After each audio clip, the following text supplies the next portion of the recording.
My name is Ebony, and at 29 years old, I own a venture capital firm worth millions. But today, at my sister Bianca's wedding, my parents forced me to sit in the rain like a stray dog. They laughed when Bianca poured red wine on me and called me dirt. They mocked my husband for wearing work boots. What they did not know was that I secretly own this entire luxury estate, and my husband Darius is actually the billionaire owner of the company the groom works for. Before I tell you how my husband fired the groom in front of 300 guests, let me know where you are watching from. Hit like and subscribe if you have ever had to teach your family a painful lesson about respect. The slate gray sky over the Hamptons looked ready to bruise. It matched the knot of dread tightening in my stomach as I walked up the gravel driveway of the Whispering Pines estate. The air was heavy with humidity, and the smell of expensive perfume mixed with the coming storm. I clutched my purse tighter. This was supposed to be the social event of the season. My younger sister Bianca was marrying Preston, the new CFO of a major construction conglomerate. My parents, Desmond and Patricia, had been talking about nothing else for 6 months. I reached the gilded iron gates where a security guard in a black suit held up a hand to stop me. "Name, please," he asked, looking me up and down. His eyes lingered on my dress. It was a simple black sheath from my own fashion line Onyx, but to the untrained eye, it looked plain compared to the sequins and silk parading past me. "Ebony Washington," I said, keeping my voice steady. He scanned his clipboard, frowning. "I am sorry, Mom, but you are not on the VIP list. General admission guests need to use the side entrance near the service road." I felt my face heat up. "I am the bride's sister," I insisted. "There must be a mistake." Before he could check again, I heard the sharp click of heels on pavement. My mother Patricia emerged from the white reception tent. She looked immaculate in a silver floor-length gown, her hair coiffed to perfection. She did not smile when she saw me. Instead, her lip curled in that familiar expression of disappointment she reserved exclusively for her eldest daughter. "You are late, Ebony," she hissed, grabbing my arm and pulling me away from the earshot of the other guests. "And look at you. You look like you are going to a funeral, not a wedding." I opened my mouth to explain that my flight had been delayed, but she cut me off with a wave of her manicured hand. "Save it. It does not matter anyway because there is no room for you in the main tent." I stared at her, unable to process the words. "What do you mean, no room? I am the maid of honor." Patricia laughed, a short, harsh sound. "Oh, honey, we gave that role to someone who actually fits the aesthetic. Bianca's college roommate is the maid of honor. You are just a guest. And barely that. Since you refused to contribute to the wedding fund, we had to give your seat at the family table to one of Preston's investors. We cannot afford to waste prime seating on failures." Failures. The word hung in the humid air. 5 years ago, I dropped out of medical school to start my own business. To them, that made me a dropout and a disgrace. They had no idea that my business, Onyx Capital, had just closed a deal worth $50 million. I opened my mouth to defend myself, to tell her the truth, but the look in her eyes stopped me. She did not want the truth. She wanted me to be small so Bianca could look big. "Go find a seat in the overflow section," she said, pointing toward the edge of the garden. "And stay out of the way. We do not want you ruining the photos." My mother's grip on my arm was like a steel claw as she marched me away from the white silk pavilions and the scent of fresh lilies.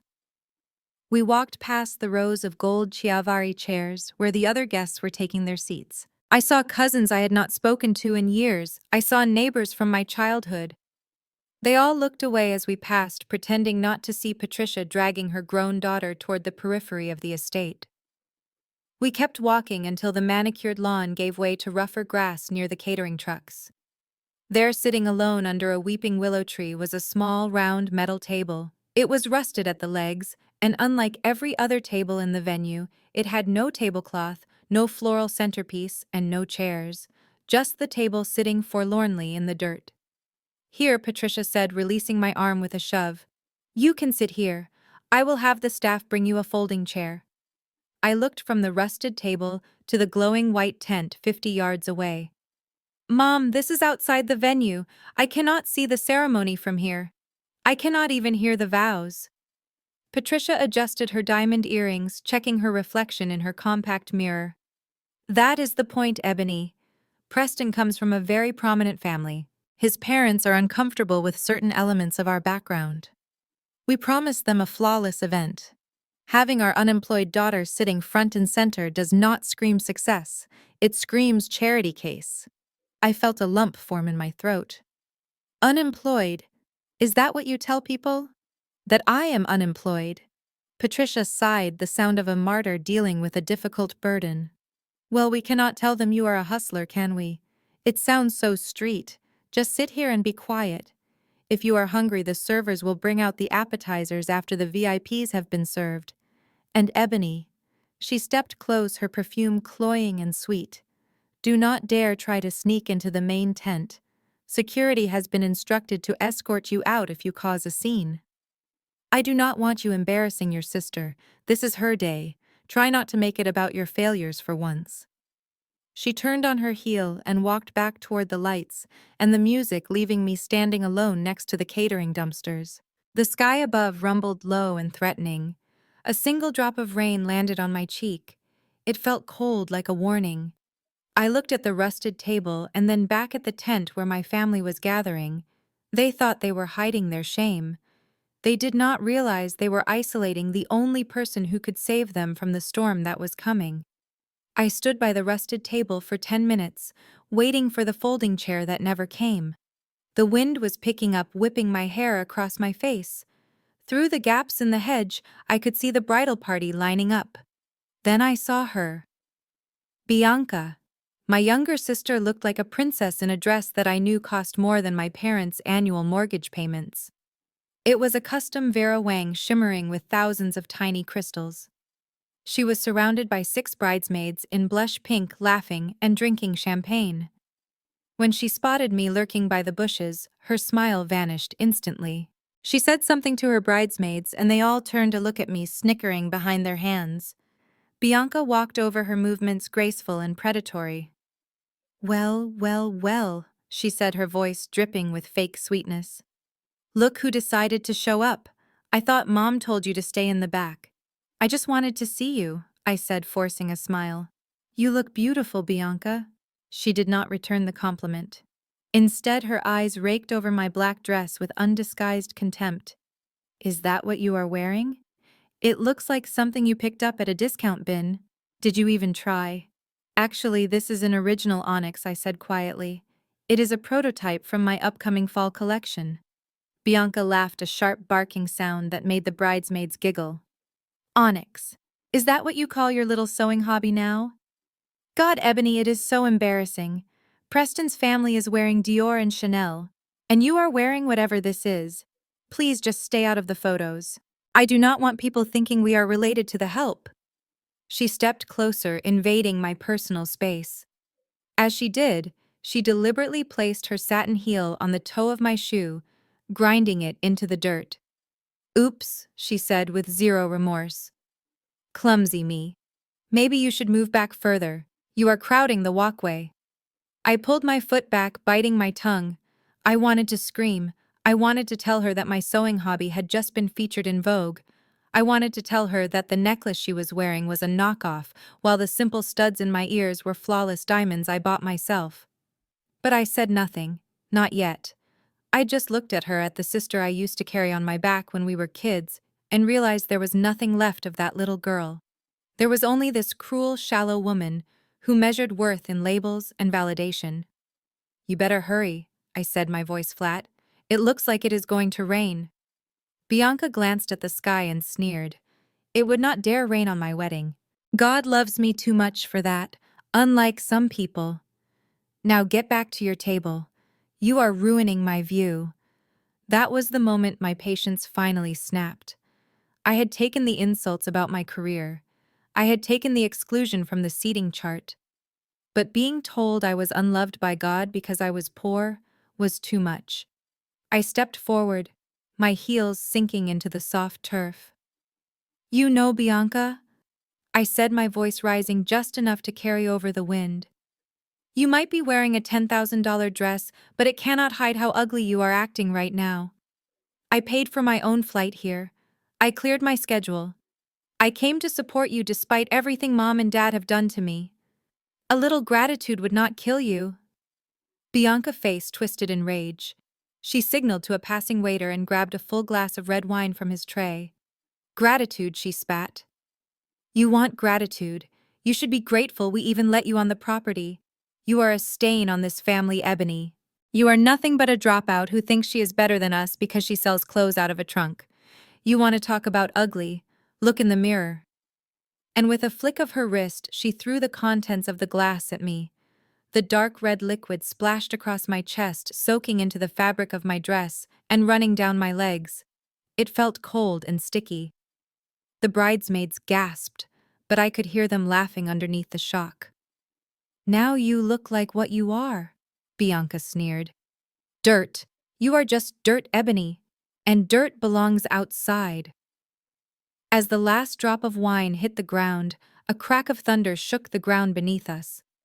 The sky opened up. It did not just start to rain, it poured. A torrential downpour that seemed to come from nowhere. Screams erupted from the garden. Guests scrambled for the cover of the main tent. Bianca shrieked, covering her hair and running toward the canopy surrounded by her bridesmaids. In seconds, the garden was empty. Everyone had found shelter. Everyone except me. I stood there frozen, the rain mixing with the wine on my dress. I was soaked to the bone in seconds. The water was freezing. I looked toward the tent. I could see the warm glow of the chandeliers inside. I could see waiters passing out towels to the guests who had gotten sprinkled on. But no one looked out at me. No one came to offer me an umbrella.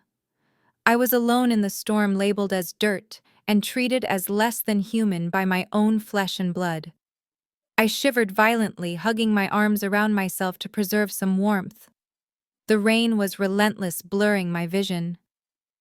Through the downpour, I saw a figure emerge from the tent. It was my father, Desmond. For a split second, a foolish hope sparked in my chest. He was coming to get me. He was bringing an umbrella. He was going to apologize for Bianca and lead me into the warmth. He ran toward me holding a large black umbrella over his head, but as he got closer, I saw the expression on his face. It was not concern. It was fury. He stopped a few feet away, keeping himself dry while I stood in the deluge. "What did you say to her?" he shouted over the thunder.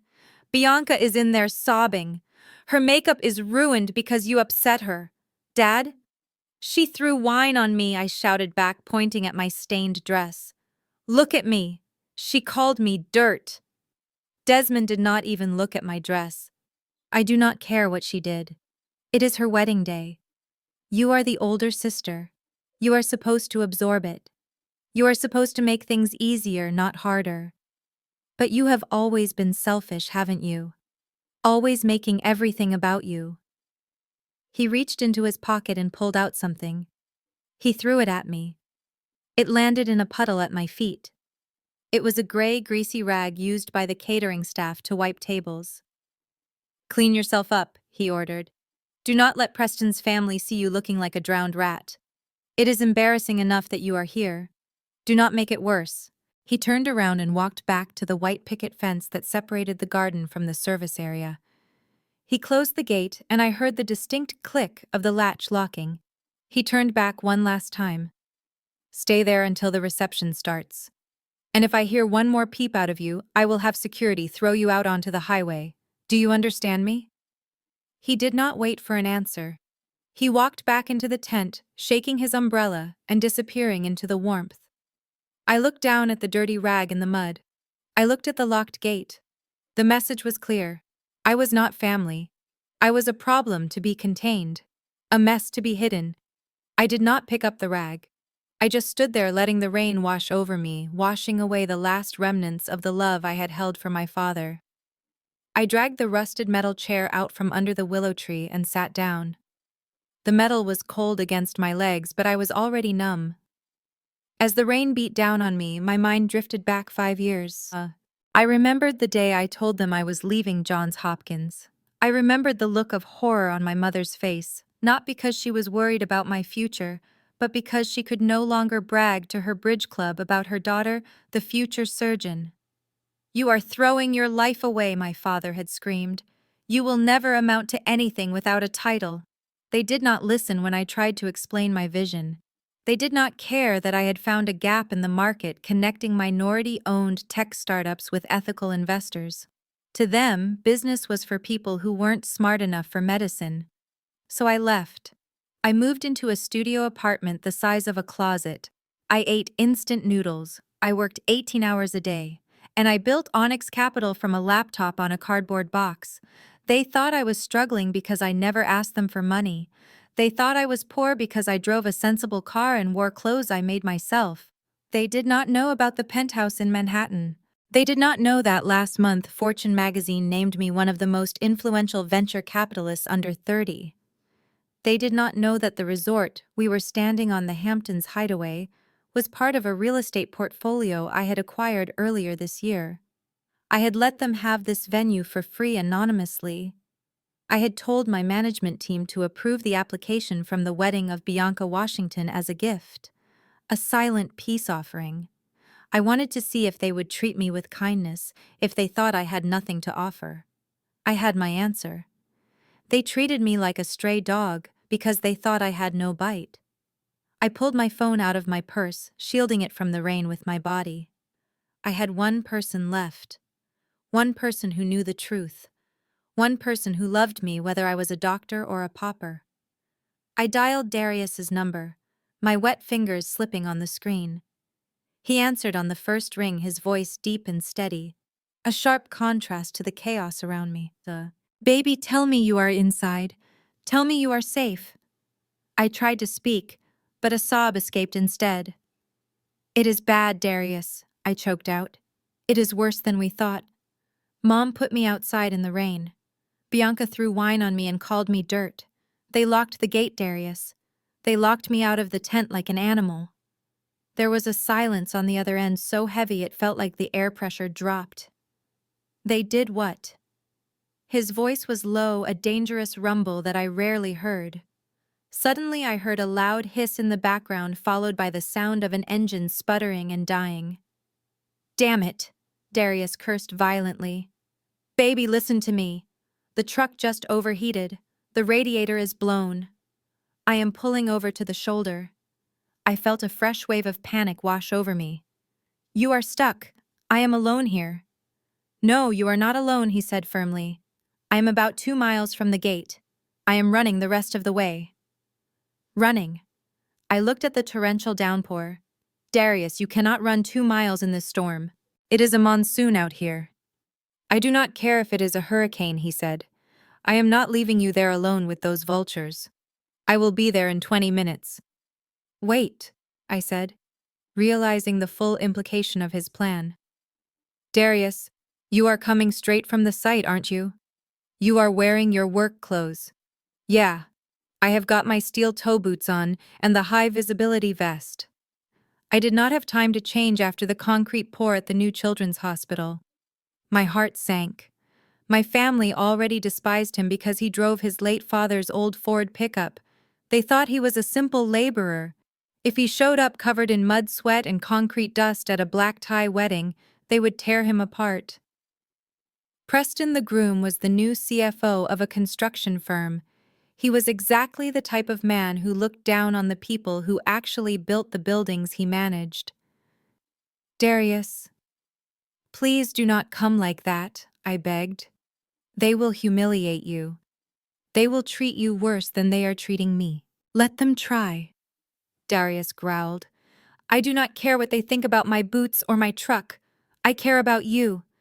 I am coming, Ebony, and God help anyone who tries to stop me from getting to my wife." The line went dead. I stared at the dark screen of my phone. My husband, the man who quietly donated millions to charity, who owned the company that employed the groom, was running through a thunderstorm to save me. He was going to walk right into the lion's den. My parents would mock his poverty. Preston would likely try to have him arrested for trespassing. They would see a dirty construction worker. They would not see the man who signed their paychecks. I wiped the rain from my eyes and sat up straighter. Let them come, I thought. Let them show him exactly who they really are. Because once Darius sees how they treat us, there will be no mercy. The storm above was loud, but the storm coming up the driveway was going to be much, much worse. The rhythmic drumming of the rain was suddenly pierced by a sound that did not belong in the Hamptons. It was a guttural, mechanical roar, a coughing, sputtering growl that grew louder with every second. Heads inside the white tent began to turn. The string quartet faltered. I looked toward the main gate, my heart hammering against my ribs. Through the curtain of rain, a vehicle turned into the long gravel driveway. It was not a limousine. It was not a luxury SUV. It was a battered, rusted Ford F-150 pickup truck that looked like it had survived a war.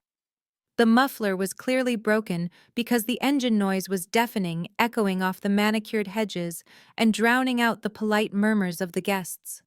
I watched as the truck rumbled closer, its tires crunching heavily on the gravel. Mud was splattered across the wheel wells, and the bed was filled with tools and tarps. To the 300 guests peering out from the dry safety of the tent, this truck was an eyesore, a blemish on their perfect day. But to me, it was a chariot. I knew that truck better than I knew my own car.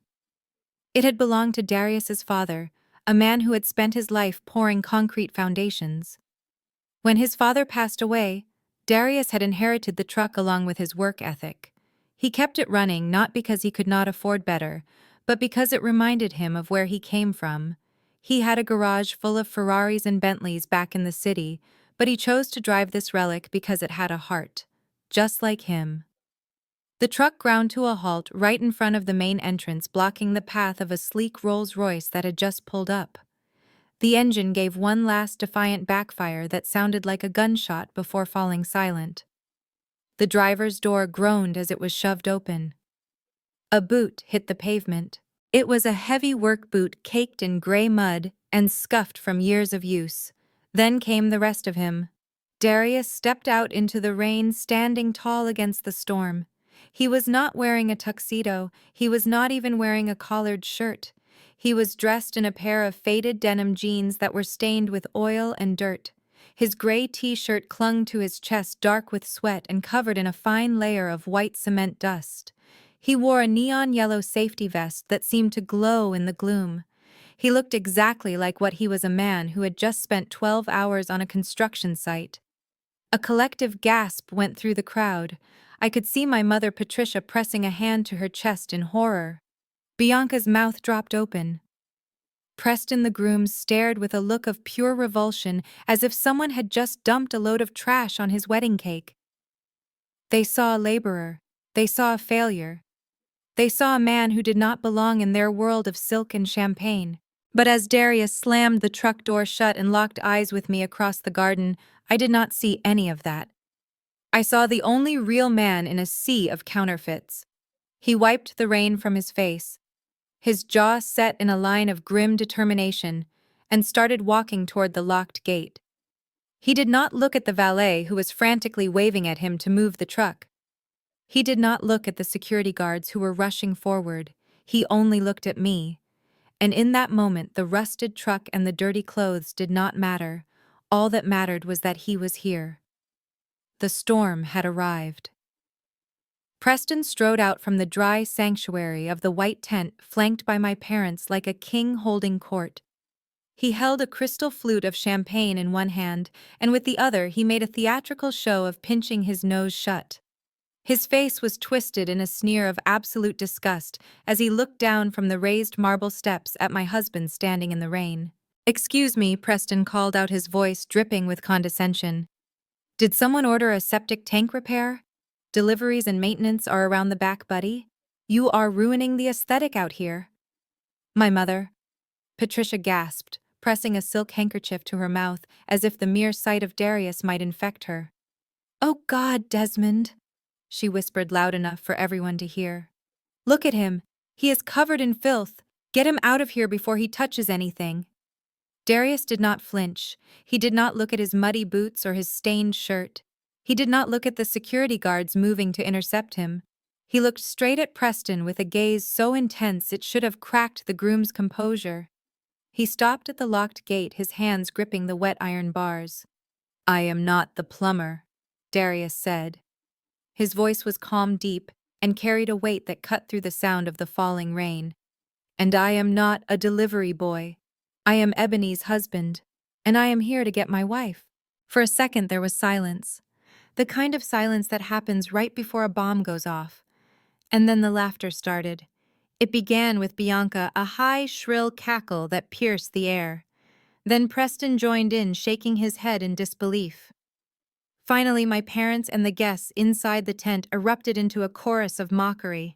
It was a wave of sound that crashed over us, cruel and relentless. "You have got to be kidding me," Preston choked out, wiping a tear of mirth from his eye. "This is your husband, Ebony. This ditch digger. I knew you married down, but this is pathetic.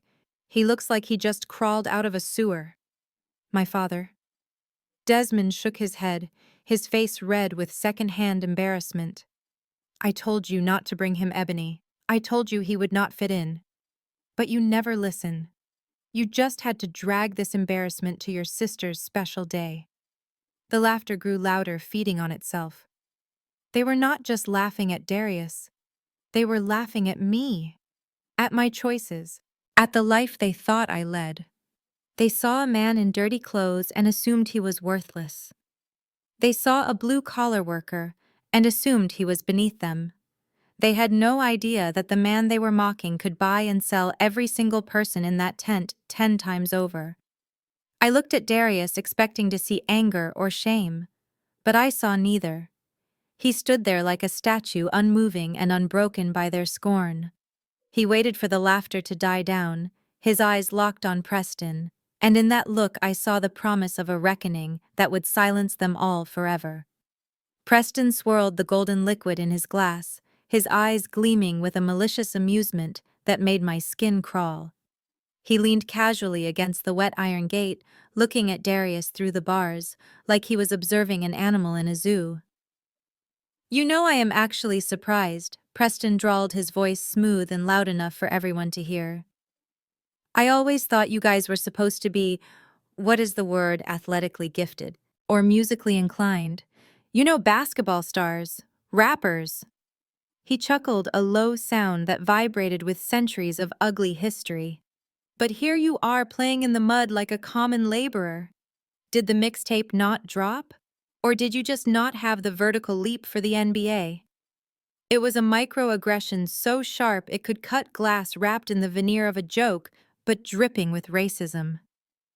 He was reducing my husband, a brilliant self-made billionaire, to a stereotype because of the color of his skin and the dirt on his clothes.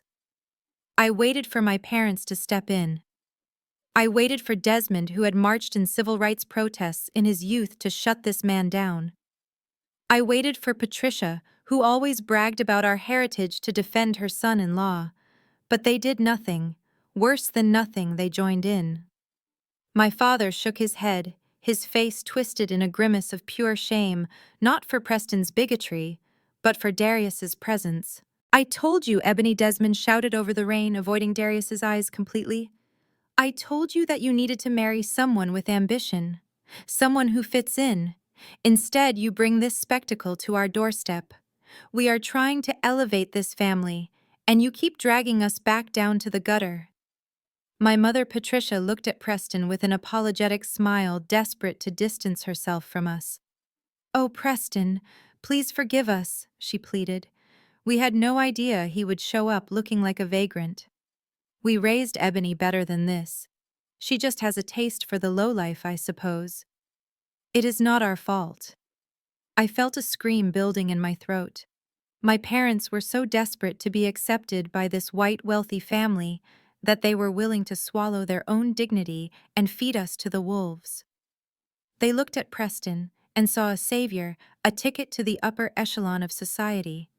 They looked at Darius and saw only a reminder of the struggle they thought they had escaped. They did not see the man who treated their daughter like a queen. They did not see the man who worked 18-hour days to build an empire. All they saw was the dirt on his jeans and the color of his skin, and to them that meant he was nothing. Darius finally moved. He did not lunge at Preston. He did not scream at my parents. He simply shifted his weight, his boots squelching in the mud, and tilted his head slightly, watching Preston with the cold calculation of a predator assessing its prey. "You think manual labor is funny?" Darius asked, his voice low and even. "You think building things is beneath you?" Preston laughed again, a nervous sound this time. "I think people should know their place," he sneered. "And your place is at the service entrance. Now run along before I have security remove you for loitering." My mother nodded vigorously. "Yes, go away, Darius. You are ruining everything. Just leave us alone." Suddenly, the chaos inside the tent spilled over. A frantic wedding planner with a headset rushed up to my mother, whispering furiously and pointing at the muddy tracks on the white dance floor. The storm had flooded the service road, and half the catering staff was stuck in a van a mile away. Tables were piling up with dirty champagne flutes, and the guests were getting restless waiting for the hors d'oeuvres. My mother Patricia looked around in panic. Her eyes landed on us. A spark of opportunistic cruelty lit up her face. She walked over to the gate and unlocked it, but she did not open it wide enough to welcome us in. She stood there blocking the path like a sentry. "Well, do not just stand there gawking," she snapped at me. "We are short-staffed. The runners cannot get through the mud. Since you two are already wet and filthy, you might as well make yourselves useful. Come inside and start clearing the tables. If you do a good job, I will ask the chef to save you some of the leftover shrimp cocktail before we throw it out." The insult was so casual, so breathtakingly arrogant, that it took a moment to register. She was asking her daughter and her son-in-law to work as busboys at her other daughter's wedding. She was offering us trash as payment. I saw the muscles in Darius's jaw tighten. His hands balled into fists at his sides. The veins in his neck bulged against the collar of his t-shirt. He took a step forward, his ample frame towering over my mother. His eyes were dark, with a fury that promised violence not physical, but financial. He was ready to end this right now. He was ready to pull out his phone and buy the venue just to kick her out. "No one talks to my wife like that." He began, his voice a low rumble of thunder that rivaled the storm outside. "You think because I have dirt on my hands I am your servant. I am going to show you exactly who." I reached out and grabbed his hand, squeezing it hard. His skin was rough and warm against my cold, wet palm. "Wait," I whispered. My voice was trembling, but my eyes were dry. "Not yet, Darius. Please." He looked down at me, confusion warring with his anger. "Ebony, they are treating us like animals. Why would you want to help them?" "Because I want to see," I said softly, staring at my mother, who was tapping her foot impatiently. "I want to see how far they will go. I want to see if there is any bottom to this well. If we stop them now, they will just say we were uncooperative. They will play the victim. But if we do this, if we serve them while they mock us, there will be no coming back from it. Let them dig their own grave, Darius. Please, just for an hour." Darius looked at my mother, then back at me. He saw the cold resolve in my eyes. He took a deep breath, exhaling slowly through his nose. "Okay, baby," he said, his voice tight. "We do it your way. But the second this is over, I am burning this whole kingdom to the ground."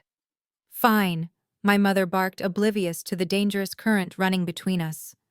"Grab a tray from the cart. And try not to drip mud on the guests. You are here to work, not to socialize. Remember your place." She turned and marched back into the party, leaving the gate open just enough for the help to squeeze through. We stepped into the light, not as guests, but as ghosts, haunting the feast of people who wished we did not exist. The humiliation was immediate and visceral. Darius and I moved through the crowded reception tent, balancing trays piled high with half-eaten shrimp cocktails and dirty napkins. The guests deliberately avoided eye contact, treating us like invisible fixtures of the venue. I saw a former classmate from high school drop her napkin on the floor right in front of me, and then wait expectantly for me to pick it up. I bent down, my face burning, and retrieved it. "Thank you," she murmured without looking at me, already turning back to her conversation about summer homes in Italy. Darius was faring no better. I watched him across the room, his broad shoulders hunched slightly as he navigated the tight spaces between tables. He was carrying a heavy bus tub filled with empty champagne bottles, his muscles straining under the neon vest. Preston the groom bumped into him, spilling a drop of wine on his own tuxedo. "Watch where you are going, you clumsy oaf," Preston snapped. "That tux cost more than your truck." Darius did not apologize. He simply stared at Preston until the groom muttered something under his breath and hurried away. We met near the service station, dumping the waste into large bins. The smell of stale alcohol and discarded food was overwhelming. Darius wiped sweat from his forehead, leaving a streak of dirt on his brow. "You know, baby," he whispered, leaning close so only I could hear. "This reminds me of the negotiations for the merger with Apex Global. The board members treated me like an outsider too. They thought because I did not go to Harvard, I was easy prey." I nodded, stacking dirty plates with mechanical precision. "And what did you do?" I asked, knowing the answer but needing to hear it. "I let them talk," Darius said, a slow smile spreading across his face. "I let them underestimate me. I let them think they had won. And then when the contracts were on the table, I bought 51% of their stock before lunch. They did not even know they were working for me until the ink was dry." I looked at him, really looked at him. Under the dirt and the exhaustion, I saw the brilliant mind that had outmaneuvered Wall Street tycoons. I saw the patience of a man who built skyscrapers from the ground up, knowing that a strong foundation takes time. "Are we close to 51% yet?" I whispered back, gesturing to the room full of people who mocked us. Darius glanced at Preston, who was currently standing on a chair raising a toast to his own brilliance. "We are at 99%, he said, his eyes gleaming, just waiting for the signature. A waiter rushed past us, his arms full of clean silverware. "Hey, you two," he hissed. "Stop chatting and get back out there. The mother of the bride is complaining that table 4 is a disaster. Move it." We grabbed our trays and headed back into the fray. As I walked past my parents' table, I heard my father Desmond laughing loudly at a joke Preston had made. He did not even notice his eldest daughter clearing the empty glasses from under his nose. He was too busy celebrating his proximity to power, never realizing that the real power was serving him as water. "Ladies and gentlemen," Preston bellowed into the microphone, his voice booming across the tent. "If I could have your attention, please." The chatter died down. All eyes turned to the stage where Preston stood, chest puffed out, swirling his champagne. He looked every inch the corporate shark he aspired to be. "Today is not just about love," he continued, flashing a charming smile at Bianca. "It is about the future. And speaking of the future, I have some big news." He paused for dramatic effect, letting the anticipation build in the room. "As of this morning, I have officially been named the new Chief Financial Officer of Apex Global." Applause erupted like a sudden storm. My parents clapped the loudest, their faces glowing with greed. Apex Global was the biggest construction conglomerate in the state. Being CFO meant power, prestige, and millions in stock options. Preston soaked it up, raising a hand to quiet the room. Thank you, thank you. It is a huge responsibility. Apex has been, let us just say, a bit soft lately. The previous leadership was too focused on diversity initiatives and community outreach. He made air quotes with his fingers, his tone dripping with disdain. "But that ends now. My first act as CFO will be to trim the fat. We need to get back to basics: efficiency, profit. And if that means cutting loose some of the less culturally fit elements of our workforce, then so be it." A few guests shifted uncomfortably, but most nodded along, either missing the dog whistle or simply not caring. I froze, a dirty plate in my hand. He was talking about firing minority workers. He was talking about gutting the very programs Darius had built to help underprivileged communities. He was bragging about destroying livelihoods to boost a stock price. We spend too much money pampering laborers who should just be grateful to have a job. Preston went on, his voice rising with conviction. I plan to automate 50% of our on-site logistics and outsource the rest. We are going to clean house, no more handouts, no more charity cases clogging up the payroll. I looked at Darius. He was standing near the bar holding a pitcher of water. His face was unreadable, a mask of stone. But I saw his knuckles white against the glass handle. He was listening to this man, his new employee, vow to dismantle his life's work. Preston did not know that the soft leadership he was mocking was Darius. He did not know that the man he called a ditch digger 10 minutes ago was the one who signed off on executive promotions, or rather the one who would have signed off. To Apex Global, Preston shouted, raising his glass high, and to a leaner, whiter, brighter future. He laughed at his own slip of the tongue, a sound that grated on my nerves like sandpaper.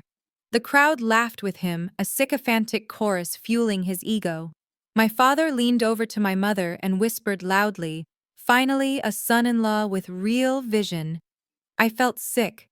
They were cheering for cruelty. They were toasting to bigotry. And standing in the shadows, the architect of their destruction was watching every move, counting every insult, and preparing to bring the entire house of cards crashing down. I watched as Darius moved toward the head table with the pitcher of ice water in his hand, looking like a toy against his massive forearm. He approached Preston, who was currently holding court with a group of sycophantic investors. Preston did not even look up as Darius began to fill his empty glass. He just kept talking about profit margins and cutting overhead. Darius paused, the water stream steady and clear. "Excuse me, sir." Darius said, his voice rough like gravel.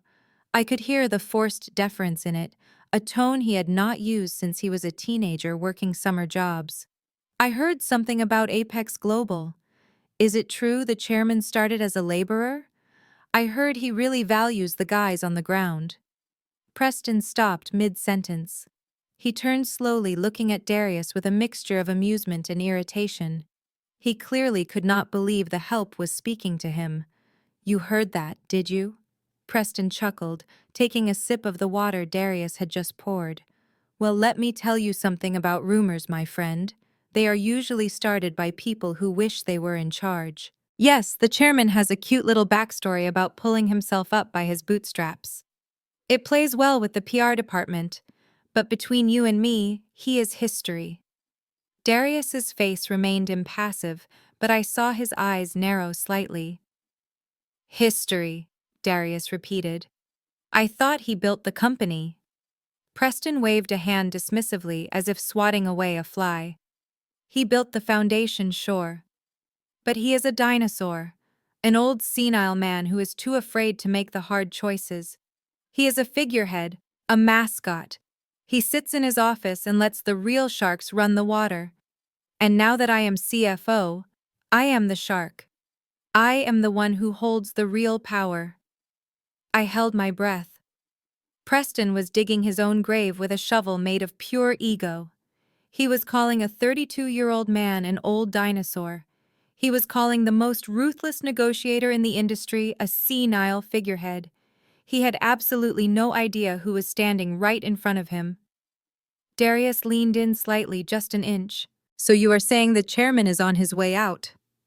Preston grinned, showing teeth that had cost thousands of dollars to straighten. "Oh, he is not just on his way out. I am going to kick him to the curb personally. First board meeting next week, I am presenting a vote of no confidence. He is too soft, too focused on community centers and scholarships. We need a killer at the helm, and once I get rid of him, Apex is going to skyrocket." Darius nodded slowly, absorbing the information. He set the pitcher down on the table with a heavy thud. "Interesting," he said, his voice losing its servile edge. "Very interesting. Good luck with that vote, Preston. I have a feeling it is going to be a memorable meeting." Preston laughed completely, missing the threat in Darius's tone. "Thanks, buddy. Now fetch me some more ice. This is melting." Darius turned away, and as he walked past me, I saw a ghost of a smile on his lips. It was terrifying. He had just confirmed that his new executive was plotting a coup, and he had confirmed that Preston was not just bigoted, but disloyal. The trap was set, and Preston had walked right into it with his eyes wide open. I was clearing the dessert plates from table 5 when I saw Bianca gliding toward us like a shark scenting blood. She had changed into her second dress of the evening, a silk slip dress that left little to the imagination. In her hand, she held a small porcelain bowl of lobster bisque, steaming hot and vibrant orange. She was not looking at me, though. Her eyes were fixed on Darius, who was kneeling on the floor wiping up a champagne spill caused by a careless guest. He was vulnerable down there, a target. Bianca did not stumble. She did not trip over her hem. She simply walked up behind him, tilted her wrist, and poured the thick hot soup directly onto his left boot. The liquid splashed over the leather, soaking into the laces and splattering onto his jeans. Darius hissed in pain as the heat penetrated the heavy material, but he did not shout. He slowly stood up, wiping the bisque from his pant leg, his face a mask of controlled fury. "Oh my God, I am so clumsy!" Bianca exclaimed, her hand flying to her mouth in a performance that would not fool a toddler. "I am so sorry, Darius. I did not see you down there on the floor. I guess I am just not used to looking down that low." She giggled, looking around at her bridesmaids for approval. They tittered like nervous birds enjoying the sport. Then Bianca's eyes dropped to his boots again, and her expression shifted from fake apology to open mockery. "But hey, those are work boots, right?" she said, her voice loud and carrying. "Safety boots. Aren't they supposed to be waterproof and heat-resistant? I mean, I assume they are designed to handle mud and sludge and whatever else you people step in all day, so a little lobster bisque should not hurt them, unless of course they are just cheap knockoffs. Are they from Walmart, Darius? Did you pick them up on the clearance rack because you could not afford the real thing?" The insult was so petty, so small, and yet it struck a nerve deep inside me. Those boots were not cheap. They were custom-made Red Wing boots, the kind that cost $400 and last a lifetime. They were the boots his father had bought him when he landed his first big contract 10 years ago. They were a symbol of everything he had built, everything he stood for, and Bianca was treating them like garbage. Darius looked at the soup staining the leather. He looked at Bianca smirk. He took a napkin from his back pocket and calmly wiped the worst of the mess away. "It is fine, Bianca," he said, his voice flat. "Leather cleans up. Some stains, however, are permanent, like character." Bianca's smile faltered for a second, her eyes narrowing. "What is that supposed to mean?" she snapped. "Are you calling me stained? I am the bride. I am the star of this show. You are just here because my sister could not find a real man, a man who wears a tuxedo, not a construction vest. Honestly, Ebony, I do not know how you stand the smell. He smells like sweat and wet dog." She wrinkled her nose, waving her hand in front of her face, as if warding off a bad smell. "It is nauseating. You really should take him outside and hose him down before he ruins the appetite of the paying guests." "Oops, I forgot. You guys are not paying guests, are you? You are working for your supper, so maybe you should get back to scrubbing the floor where you belong." I felt my hands shaking so hard the silverware on my tray rattled. I wanted to grab the nearest wine bottle and smash it on the table. I wanted to scream at her until my voice gave out. But Darius caught my eye across the table. He gave a microscopic shake of his head. Not yet. He was still playing the long game. He was letting her pile the insults higher and higher, building a tower of disrespect that would eventually collapse and crush her. But looking at the soup on his boots, I knew we were reaching the breaking point. The storm outside was nothing compared to the pressure building inside this tent. The speeches dragged on, but the worst was yet to come. My father Desmond took the microphone back from Preston. He looked out at the crowd, his face flushed with champagne and pride. Beside him, my mother Patricia beamed, clutching Bianca's hand like it was a lifeline. "You know, friends," Desmond boomed, "raising children is hard. Sometimes you plant two seeds in the same garden, and one grows into a rose while the other becomes a weed." The crowd chuckled nervously. I felt a cold stone settle in my stomach. He was talking about me, right in front of my face. "But today we celebrate the rose," my mother chimed in, leaning into the mic. "Bianca has always been our joy, our pride. And honestly, in our hearts, she is our only true daughter." The air left my lungs. They had just publicly disowned me. But they were not done. Desmond pulled a velvet folder from his jacket pocket. Because she is the only one carrying this family's legacy forward, we have made a decision. Tonight we are signing over the deed to the family estate and transferring the entirety of our savings to Bianca and Preston. We want to ensure Patricia added her eyes flicking briefly to where I stood holding a tray of dirty dishes that our daughter never has to struggle. We do not want her to end up living a miserable hand-to-mouth existence like some people who think they know better than their parents. Bianca squealed with delight, throwing her arms around them. The guests applauded, a thunderous sound that felt like it was crushing my bones. They were cheering for my erasure. They were clapping for my financial ruin. They were giving away the house I grew up in, the house I had secretly saved from foreclosure 2 years ago without telling them. They were gifting assets they did not even realize they had already lost. I looked at the tray in my hands, the dirty napkins, the half-eaten cake. I looked at my parents smiling down at their golden child. And suddenly the hurt vanished. It was replaced by a cold, hard clarity. They had fired the last shot. They had severed the last tie. There was no reason to hold back anymore. No reason to protect them from the truth. No reason to be the dutiful daughter waiting for scraps of affection that would never come. I set the tray down on the nearest table with a deliberate clatter. The sound was small, but to me it sounded like a gavel falling. I straightened my spine, wiping my hands on my dress. I turned to Darius. He was watching me, his eyes dark and waiting. He saw the shift in me. He saw the moment the daughter died and the CEO took over. I walked over to him, my heels sinking slightly into the mud, but my steps steady. I reached up and brushed a speck of dirt from his cheek. His muscles were coiled tight, ready to spring.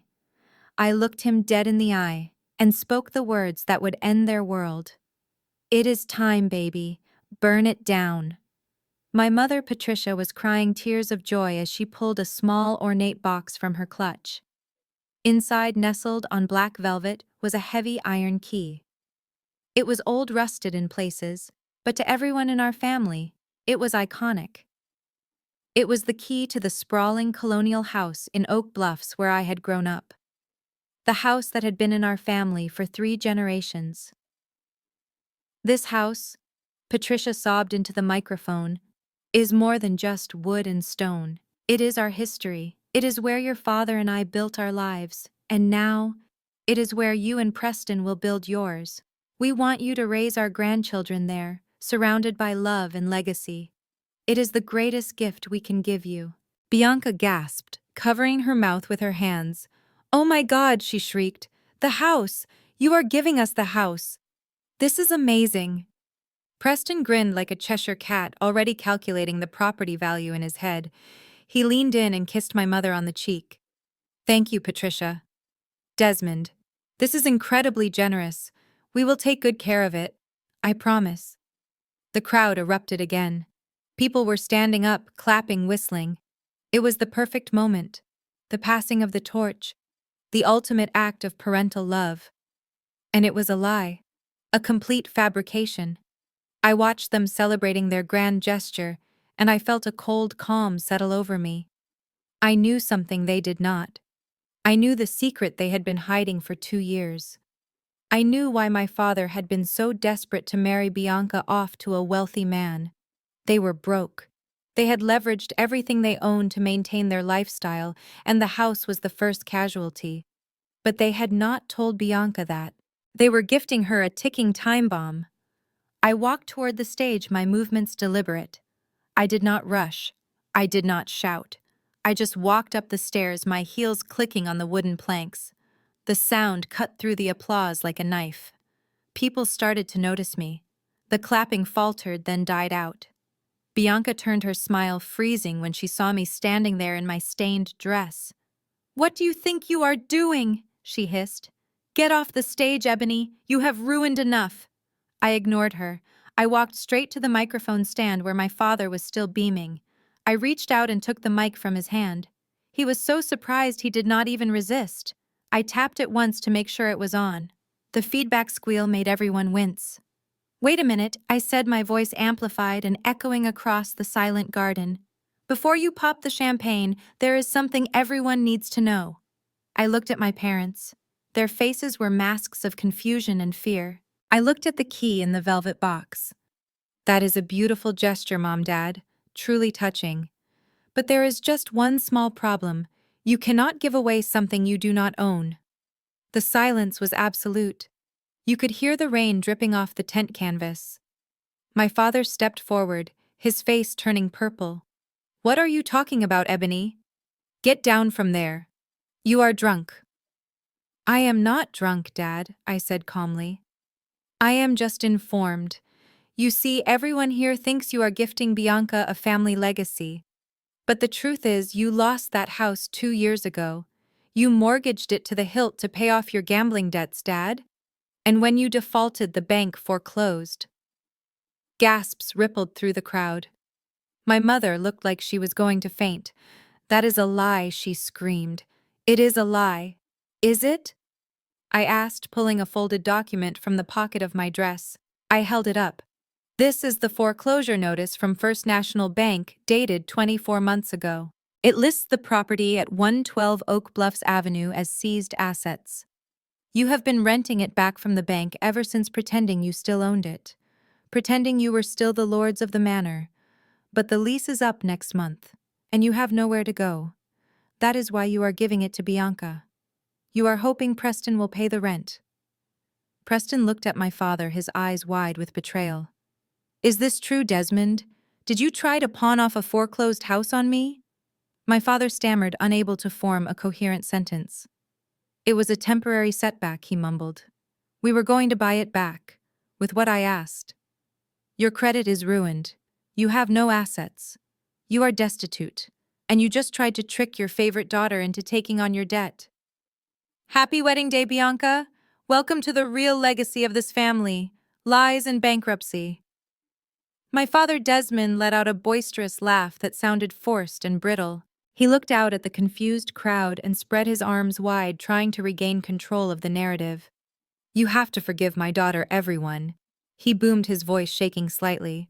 "She has always had a vivid imagination, and clearly she is so jealous of her sister's success that she has resorted to fabricating legal documents. This is slander, Ebony. Pure slander." My mother Patricia chimed in, her face a mask of haughty disdain. "It is sad, really. She cannot stand that Bianca is getting the fairy tale ending she never had.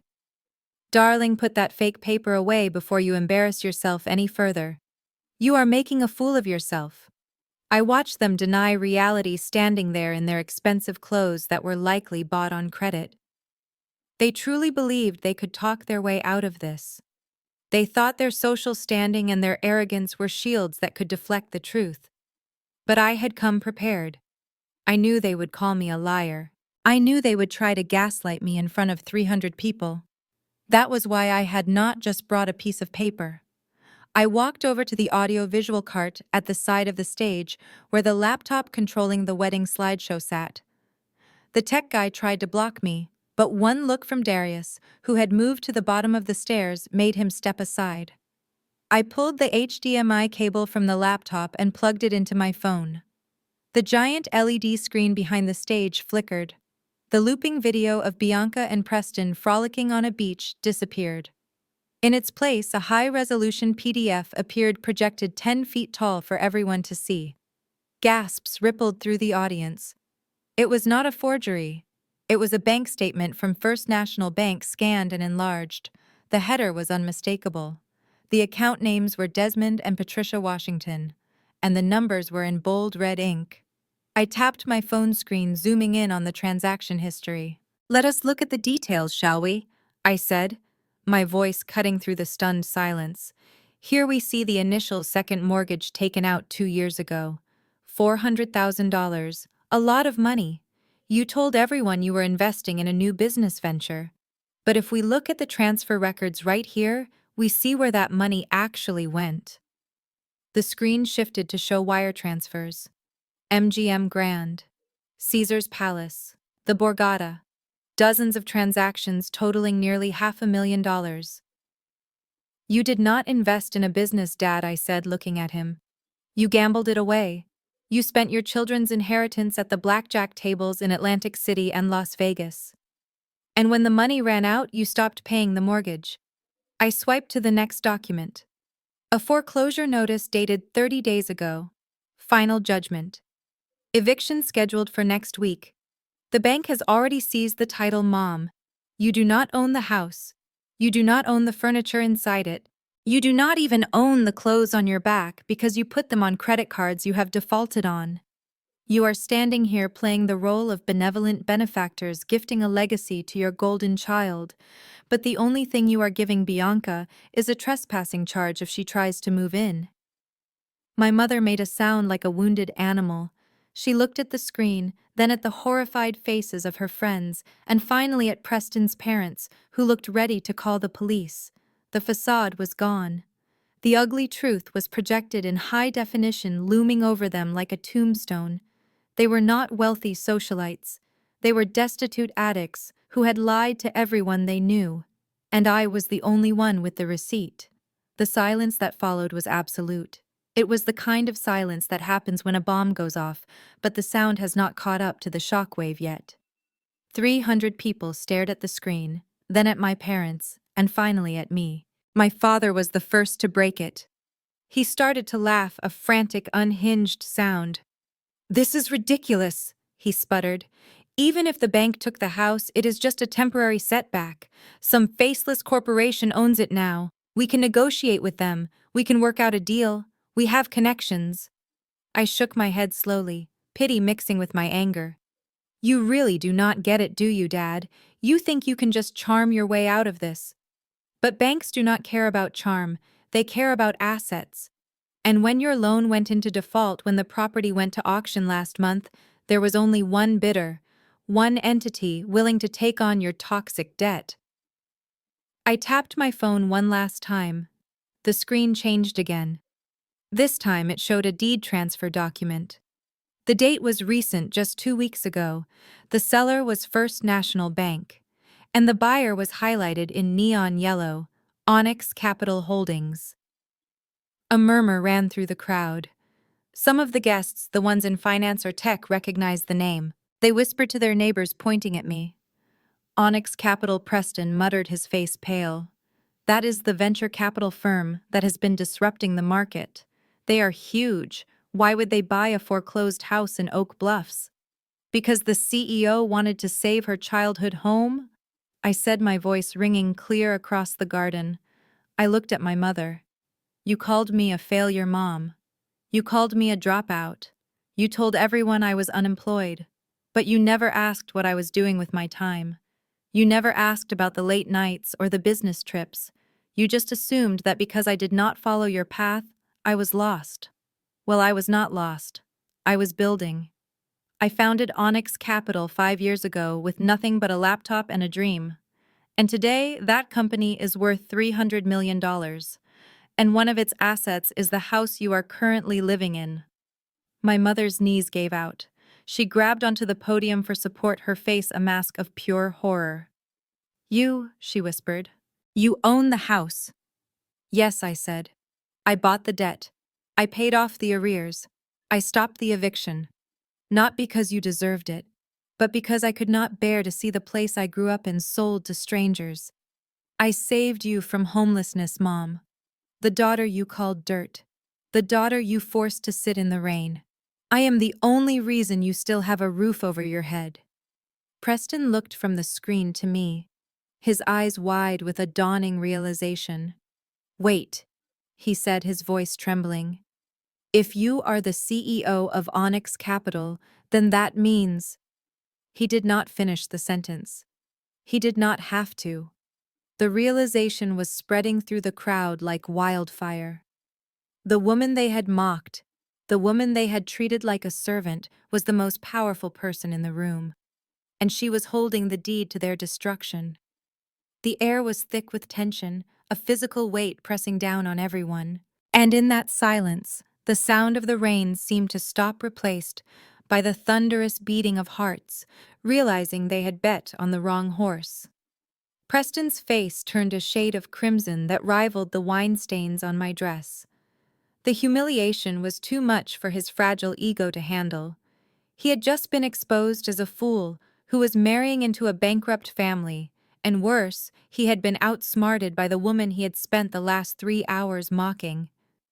He lunged across the stage, his polished shoes slipping on the wet wood. "You lying witch!" he screamed, his voice cracking. "This is fake. It is all fake. You forged these documents. Security, get her out of here. Throw this trash out on the street where she belongs." He reached for the microphone, trying to wrestle it from my hand. I stepped back, but he was faster. His hand clamped around my wrist, twisting it painfully. "You are going to pay for this," he hissed, spit flying from his mouth. "I will sue you for everything you have got. I will ruin you." Suddenly a shadow fell over us. A large, imposing shadow that blocked out the lights from the tent. Darius had moved. He did not run. He did not shout. He simply appeared on the stage, moving with a speed that belied his size. He reached out and grabbed Preston's wrist, the one holding mine. His grip was like a vice. "Let go of my wife," Darius said. His voice was not loud. It was a low rumble, a vibration that you felt in your chest rather than heard with your ears. It was the sound of a tectonic plate shifting. Preston tried to pull away, but he was trapped. He looked up at Darius, his eyes wide with shock and then anger. "Get your hands off me, you filthy laborer!" Preston shouted, trying to use his free hand to shove Darius away. "Do you know who I am? I am the CFO of Apex Global. I can buy and sell you 10 times over. I will have you arrested for assault." Darius did not let go. Instead, he tightened his grip. I heard a small crunching sound followed by a yelp of pain from Preston. Preston's knees buckled. He tried to swing at Darius, a wild, desperate punch aimed at his jaw. Darius caught the fist in his other hand effortlessly, like he was catching a slow-moving ball. He squeezed again. Preston cried out, dropping to his knees on the stage. "You do not know who anyone is, do you?" Preston, Darius said, looking down at him with cold contempt. "You look, but you do not see. You see a woman in a simple dress and you think she is poor. You see a man in work boots and you think he is weak. You are blind, and blindness is a dangerous trait for a CFO." "Let him go," my mother screamed from the bottom of the steps. "You are hurting him. Someone call the police. That man is a maniac." Darius ignored her. He leaned down, bringing his face close to Preston's. "You wanted to clean house, Preston," he whispered. "You wanted to get rid of the dead weight. Well, congratulations. You are about to get your wish, just not the way you thought." He released Preston's hands, shoving him backward. Preston scrambled away, clutching his bruised wrists, his expensive tuxedo now stained with mud from the stage floor. He looked up at Darius, hate burning in his eyes. "You are dead," he panted. "You hear me? I will make sure you never work in this town again. I will bury you." Darius just smiled, a cold, humorless smile. "You are going to try," he said. "But I think you have a phone call to take first." Preston scrambled backward on the stage, his expensive tuxedo now smeared with mud. He looked like a cornered rat, his eyes darting between Darius and the security guards who were hesitating at the edge of the platform. He opened his mouth to scream another threat to demand that Darius be thrown in jail for assault, but a shrill electronic sound cut him off. It was his phone ringing in his breast pocket. The ringtone was an obnoxious classical fanfare, the kind of sound a man chooses when he wants everyone to know he is important. Preston reached into his jacket with a shaking hand. He pulled out the sleek device and glanced at the screen. His expression shifted instantly from fear to a look of desperate relief. He held the phone up like a shield, a smug grin returning to his bruised face. "You are done now," he spat at Darius. "This is the executive office of Apex Global, my boss, the real power. When I tell them what you just did, you will be lucky to get a job sweeping streets." He swiped the screen to answer and hit the speakerphone button, wanting the entire audience to hear his authority. He wanted them to hear him wielding his new power as CFO. He wanted to crush us with it. Preston straightened his tie, trying to regain some shred of dignity. "This is Preston," he barked into the phone, his voice trembling with adrenaline. "I am in the middle of a situation here. I have been assaulted by a disgruntled laborer. I want legal on the line immediately. We are going to bury this man." There was a pause on the other end of the line. The connection was crystal clear, amplified by the silence of the stunned crowd. A woman's voice, cool and professional, floated out of the tiny speaker. "Mr. Preston, this is Sarah, the executive assistant to the chairman of the board. I am afraid legal cannot help you right now." Preston frowned, confusion clouding his eyes. "What do you mean, Sarah?" "I am the CFO. I give the orders. Get the chairman on the line. I want to speak to him directly. I want this man destroyed. I want his name blacklisted from every construction site in the state. Do you hear me?" The woman on the phone sighed, a sound of infinite patience. "I cannot put the chairman on the line, Mr. Preston," she said. "Why not?" Preston demanded, his voice rising to a shriek. "Is he on the golf course? Is he taking a nap? Tell that old dinosaur to pick up the phone. This is an emergency." "Mr. Preston, you do not understand," Sarah said, her voice icy now. "I cannot put him on the phone because he is not in the office. According to his GPS tracker and the security feed I am currently monitoring, he is at a wedding in the Hamptons. In fact, he is standing right in front of you." The air left the garden. It rushed out in a single collective gasp, leaving a vacuum of pure shock. Preston froze. The phone nearly slipped from his fingers. He looked at the device, then slowly lifted his head. He looked at the empty space around him. He looked at the guests, staring with their mouths open.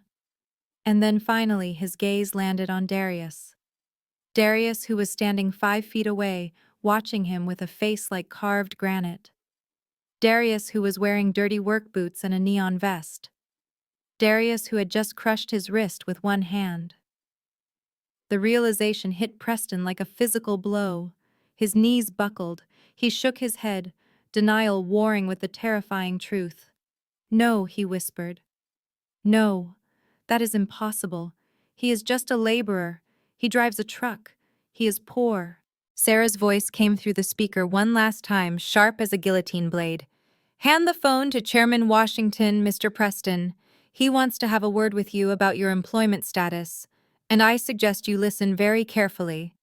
Darius released his grip on Preston's wrist, letting the man stumble backward. Preston clutched his bruised arm, his chest heaving, his eyes darting frantically between the phone in his hand and the man standing before him. The air in the tent was electric, charged with a tension so thick it felt like the oxygen had been sucked out of the room. Darius did not reach for the sleek, expensive smartphone Preston was holding. Instead, he reached into the front pocket of his oil-stained jeans. He pulled out a device that looked like it had survived a war zone.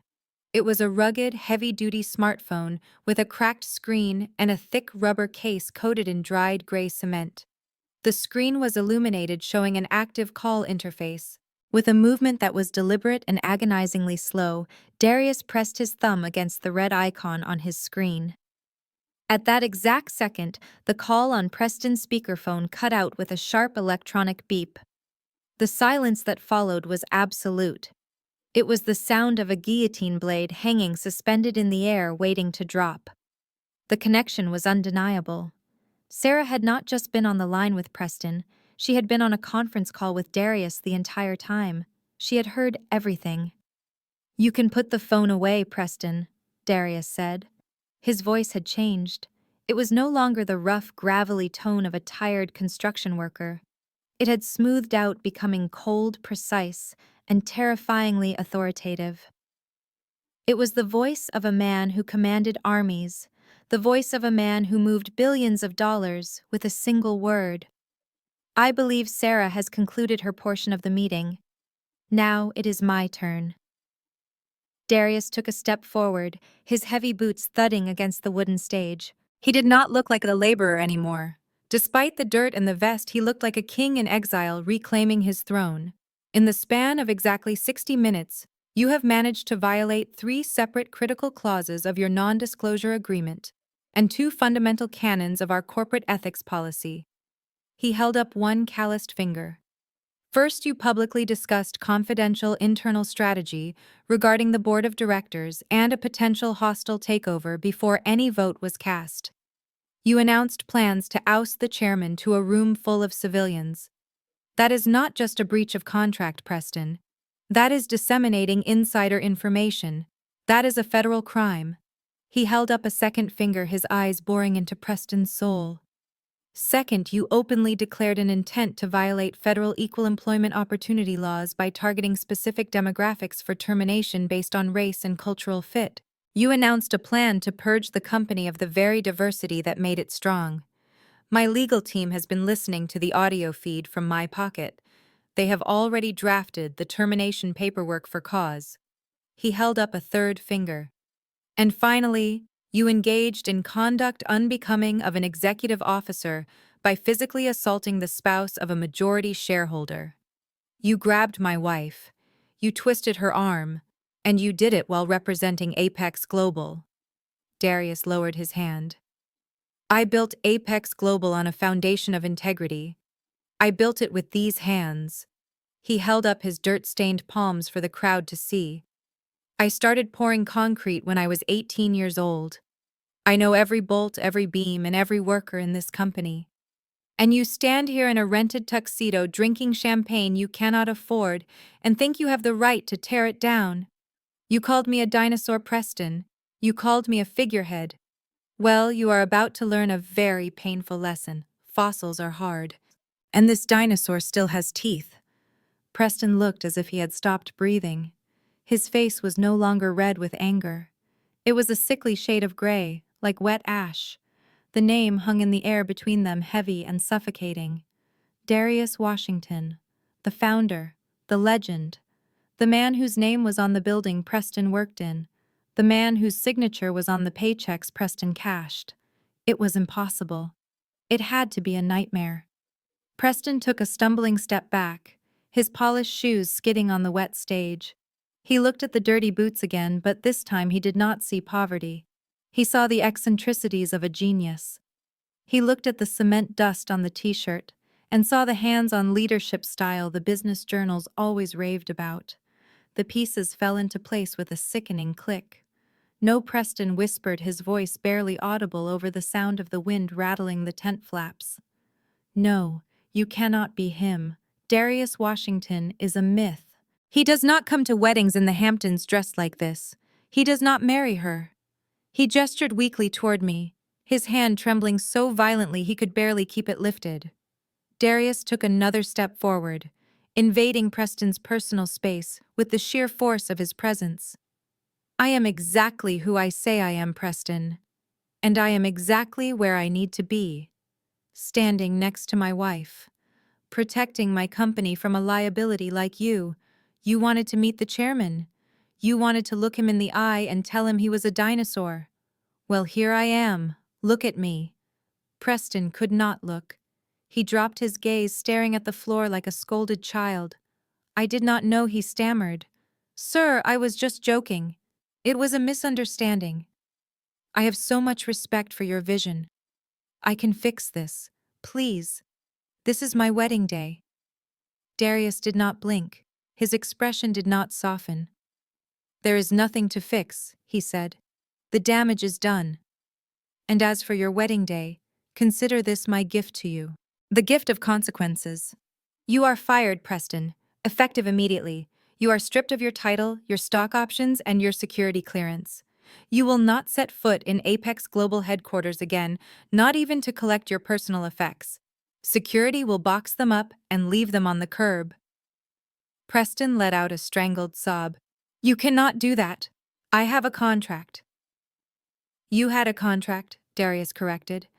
A contract you breached the moment you opened your mouth on this stage. And do not worry about the legalities. My legal team is already drafting the paperwork. In fact, you can expect a process server at your door tomorrow morning. We are filing a civil suit for defamation of corporate leadership and breach of fiduciary duty. We are going to make sure that the only thing you ever manage again is a shift at a fast food drive-thru. And even then, I might just buy the franchise to fire you again." Darius turned his back on Preston, dismissing him as if he were nothing more than a nuisance. He walked over to me, his eyes softening instantly. He reached out and took my hand, his rough palm warm and reassuring. "Are you okay, baby?" he asked, his voice gentle again. I nodded, unable to speak. I was more than okay. I was witnessing justice. Pure, unadulterated justice. The silence didn't last. It broke like a fever. A murmur started in the front row where Preston's so-called VIP guests were seated. These were men and women from the construction and finance sectors, people Preston had invited to show off his new connections. But now they weren't looking at Preston. They were staring at Darius. I saw an older man in a charcoal suit stand up slowly. He squinted through his glasses, ignoring the rain that was drifting under the tent flap. I recognized him. He was the CEO of a concrete supply firm, a man my parents had been fawning over all afternoon. "Oh my God," he whispered loud enough to be heard. "It is him. That is Darius Washington. I saw him at the groundbreaking ceremony for the stadium last year. He hates suits." The whisper turned into a roar. Phones were pulled out. People were frantically Googling, searching for images of the reclusive billionaire chairman. Screens were held up comparing the headshots in business journals to the man standing on the stage in work boots. The resemblance was undeniable. The realization swept through the crowd like a physical force. The laughter that had filled the air 10 minutes ago was replaced by a terrified hush. The guests who had mocked Darius, the women who had sneered at his vest, the men who had jeered at his truck, they all suddenly looked ill. They realized they had just insulted the most powerful man in their industry. The social tide turned so fast it was dizzying. People began to physically distance themselves from Preston and Bianca. They took steps back, creating a wide circle around the stage as if failure was contagious. No one wanted to be standing next to the man who had just been publicly executed by the king. They turned their backs on the bride and groom, orienting themselves toward Darius, their expressions shifting from mockery to a fawning sort of reverence. My parents stood frozen at the bottom of the stairs. They were the only ones who still didn't fully understand the magnitude of what was happening. They were not in the industry. They did not read the trade papers. They just saw their golden ticket turning into ash. My mother, Patricia, looked around wildly, her eyes darting from the guests who were now shunning her to the son-in-law she had worshipped. "Desmond," she hissed, clutching my father's arm. "What is happening? Why are they looking at him like that? Preston said he was a nobody." My father didn't answer. He was staring at Darius with a look of dawning horror. He saw the way the other powerful men in the room were bowing their heads. He saw the fear in Preston's eyes. He realized that the balance of power had shifted, but he couldn't comprehend how. How could the man in the mud be the king? How could the daughter he called a failure be standing next to the throne? They looked small suddenly. The arrogance that had fueled them all day evaporated, leaving them looking like two confused elderly people standing in the rain at a party that had just ended. They looked at me, searching for an explanation, for a lifeline, but I just stared back, my face impassive.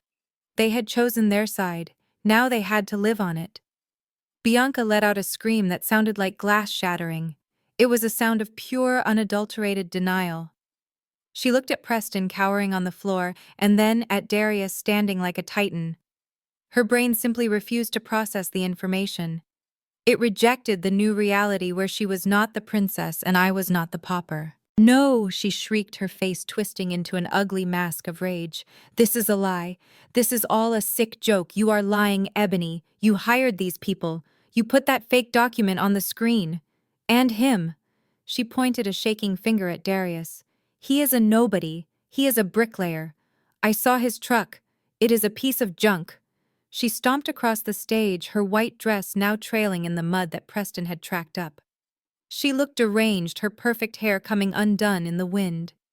"You think you can fool us?" she spat at Darius. "You think because you put on a deep voice and acted tough, we are going to believe you are a billionaire? You are nothing. You are the help, and I am going to prove it. Before anyone could stop her, she lunged at Darius. It was a feral, desperate attack. She grabbed the front of his neon safety vest and ripped it open.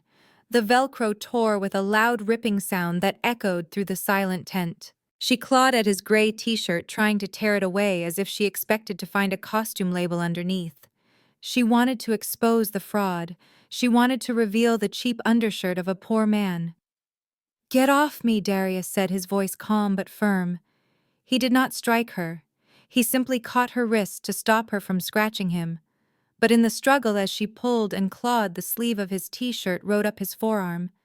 And that was when the stage lights caught it. There, strapped to his wrist amidst the cement dust and the grime, was a watch. But it was not a digital sports watch. It was not a cheap knockoff. It was a Patek Philippe Nautilus in rose gold with a chocolate brown dial. I knew exactly how much it cost because I was with him when he bought it to celebrate the closing of the Apex acquisition, $200,000. It gleamed against his dark skin, a beacon of undeniable wealth that cut through the gloom of the storm like a laser. The guests in the front row gasped in unison. These were wealthy people. They knew watches. They knew that you could not fake the specific luster of that gold or the intricate movement of that second hand. They knew that a man who wore the equivalent of a luxury sports car on his wrist was not worried about the price of gas for his pickup truck. Bianca stopped struggling instantly. Her eyes were glued to the watch. She stared at the intricate face, the heavy gold links that were now smeared with a little bit of mud from her own hands. Her breathing hitched in her throat. She looked from the watch up to Darius' face. The arrogance drained out of her, leaving only a hollow terror. The reality crashed down on her with the weight of a collapsing building. It was real. The money was real. The power was real. And she had just spent the last 4 hours treating a man who could buy her entire existence like he was beneath her. She made a small whimpering sound and her hands fell away from his chest. She stepped back, stumbling over her own train, leaving muddy handprints on Darius' shirt. But the dirt did not make him look poor anymore. It just made him look like a king who had momentarily stepped down into the mud to deal with a peasant. The tension in the tent was already at a breaking point, but the arrival of a breathless man in an immaculate tuxedo pushed it over the edge. It was Mr. Henderson, the general manager of the Hamptons Hideaway. Throughout the planning process, my mother had spoken of him with reverence, treating him like a minor deity because he controlled the reservation schedule. She had bragged about how difficult it was to get a booking here, how she had to pull strings just to get a meeting with him. Now that same man was sprinting across the wet lawn, his coattails flapping behind him, ignoring the puddles splashing onto his polished shoes. He did not run toward the bride. He did not run toward the groom or my parents. He ran straight to me. He skidded to a halt at the foot of the stairs, his face pale and glistening with sweat. He looked terrified. He bowed low, so low, it was almost comical, a gesture of supreme deference that sent a fresh wave of shock through the crowd. "Madam Chairman," he gasped, catching his breath. "I am so incredibly sorry. I was away at the main office dealing with the storm damage. I had no idea you were on the premises. If I had known the owner of the estate was attending, I would have been here to greet you personally." The words hung in the air like smoke. "Owner." My mother, Patricia, made a choking sound. Her eyes bulged. She looked at Mr. Henderson, then at me, shaking her head in a spasm of denial. "What are you saying, Mr. Henderson?" She stammered, her voice shrill and weak. "We rented this venue. We paid the deposit. This is our wedding, Mr." Henderson stood up, straightening his jacket, and turned to look at my mother with a cold professional disdain. "You paid a rental fee for the use of the grounds, madam," he said, his tone clipped and dismissive. "But the grounds themselves, along with the hotel, the golf course, and the private beach, are the property of Onyx Capital. And since Ms. Washington is the sole proprietor of Onyx Capital, that makes this her house. You are merely guests. And from what I can see, extremely rude ones." He turned his back on her, cutting her off completely, and looked back at me. His demeanor shifted instantly back to one of anxious servitude. "Ms. Washington, please forgive the staff. We were under the impression that this was a charity event you had authorized. We did not realize these people would treat the property or you with such disrespect." He glanced around at the overturned chairs, the mud tracked onto the stage, and the spilled food. He looked at Preston cowering on the floor and Bianca shivering in her ruined dress. "Shall I have security clear this mess from your garden, madam?" he asked. His voice was hopeful, as if he wanted nothing more than to sweep my family into the trash where he felt they belonged. "I have the local police on speed dial. We can have the premises vacated in 10 minutes. Just give the word, and I will have them removed for trespassing and disorderly conduct." I looked down at Mr. Henderson. Then I looked at the sea of faces staring up at me. My parents looked small and shriveled, their pretensions stripped away to reveal the fear underneath. Bianca looked like a child who had broken a toy and was waiting to be punished. Preston looked like a man facing a firing squad. They were all waiting for my answer. They were waiting to see if the daughter they had cast out would show them the mercy they had never shown her. I took a deep breath, smelling the rain and the sweet scent of total victory. The power was entirely in my hands. The venue was mine. The debt was mine. Their futures were mine. And Mr. Henderson stood ready like a loyal soldier waiting for the command to execute. I looked at Mr. Henderson, who was waiting with bated breath for my command. Then I turned my gaze slowly to my parents. They were huddled together at the foot of the stairs, shivering not from the cold, but from the terrifying realization of what they had done. "You really thought you pulled this off, didn't you?" I asked, my voice carrying over the sound of the wind. "You thought you managed to secure the most exclusive venue in the state on a wish and a prayer. You did not even question why the invoice was zeroed out. You just assumed the world owed it to you. The truth is, I approved that application. When my team brought me the request from the Washington family, I told them to let you have it. I told them to waive the fee. $50,000, Mom. That is what I gave you today. I did it because despite everything, despite the years of neglect and the constant criticism, I still wanted to be a good sister. I wanted Bianca to have her fairy tale. I wanted to give you one last chance to be a family. I thought that maybe if I gave you this gift anonymously, without asking for credit, you might look at me with kindness just once. I wanted to believe that somewhere under all that greed, there was love." I paused, letting the words sink in. My mother was sobbing now, her hands covering her face. My father looked at the ground, unable to meet my eyes. But I was wrong. I continued, my voice hardening. I was so foolishly wrong. I came here offering an olive branch and you used it to beat me. Bianca threw wine in my face because she could not stand to see me happy. She called me dirt. And you, Dad. I looked at him until he was forced to look up. You walked out into the rain, not to bring me inside, but to throw a dirty rag at me. You told me to wipe my face, so I would not embarrass you. You locked the gate. You literally locked me out of the celebration I paid for. You sat inside eating food that I bought, drinking wine that I provided, and you laughed while I froze. You mocked my husband. You belittled his work. You tried to humiliate the very people who were keeping you afloat. You took my kindness and you spat on it. Well, the rain has stopped washing away my patience. There is no more grace left in me for you, not a single drop. I turned back to Mr. Henderson, who straightened up, ready to serve. You asked me if I wanted you to remove the mess from my garden, I said, my voice cold and final. The answer is yes. This party is over. Cut the music, turn off the lights, and get these people off my property. I want them gone, Mr. Henderson. All of them, right now. The wedding is canceled. Preston stood up, his legs shaking violently beneath him. The silence of the room was broken by a sudden aggressive buzzing from his breast pocket. It was not a phone call this time. It was a notification. Then another. Then a cascade of vibrations that felt like electric shocks against his chest. He pulled the phone out, his wet fingers slipping on the screen. He stared at the notifications stacking up on his lock screen, each one a digital hammer blow, destroying his life in real time. Notification from American Express corporate platinum card, ending in 4098, has been deactivated by the system administrator. Transaction declined. Notification from Apex Fleet Management. Vehicle ID 772 has been remotely disabled for asset recovery. GPS location locked.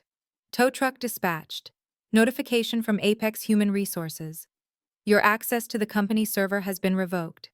Severance package denied due to gross misconduct. Pending stock options canceled. He tapped the banking app desperately, trying to log in to transfer his funds to a private account. Access denied. User account suspended pending legal review. He tried his email. Account not found. He was being erased. In the span of 2 minutes, Darius had turned off his financial life support. He looked up toward the parking lot where his sleek company car was parked. The headlights flashed once and then went dark, the doors locked audibly. He was stranded. He had no money, he had no car, he had no job, and he was standing in the mud in a ruined tuxedo. Bianca reached out to him, her mascara running down her cheeks in black rivulets.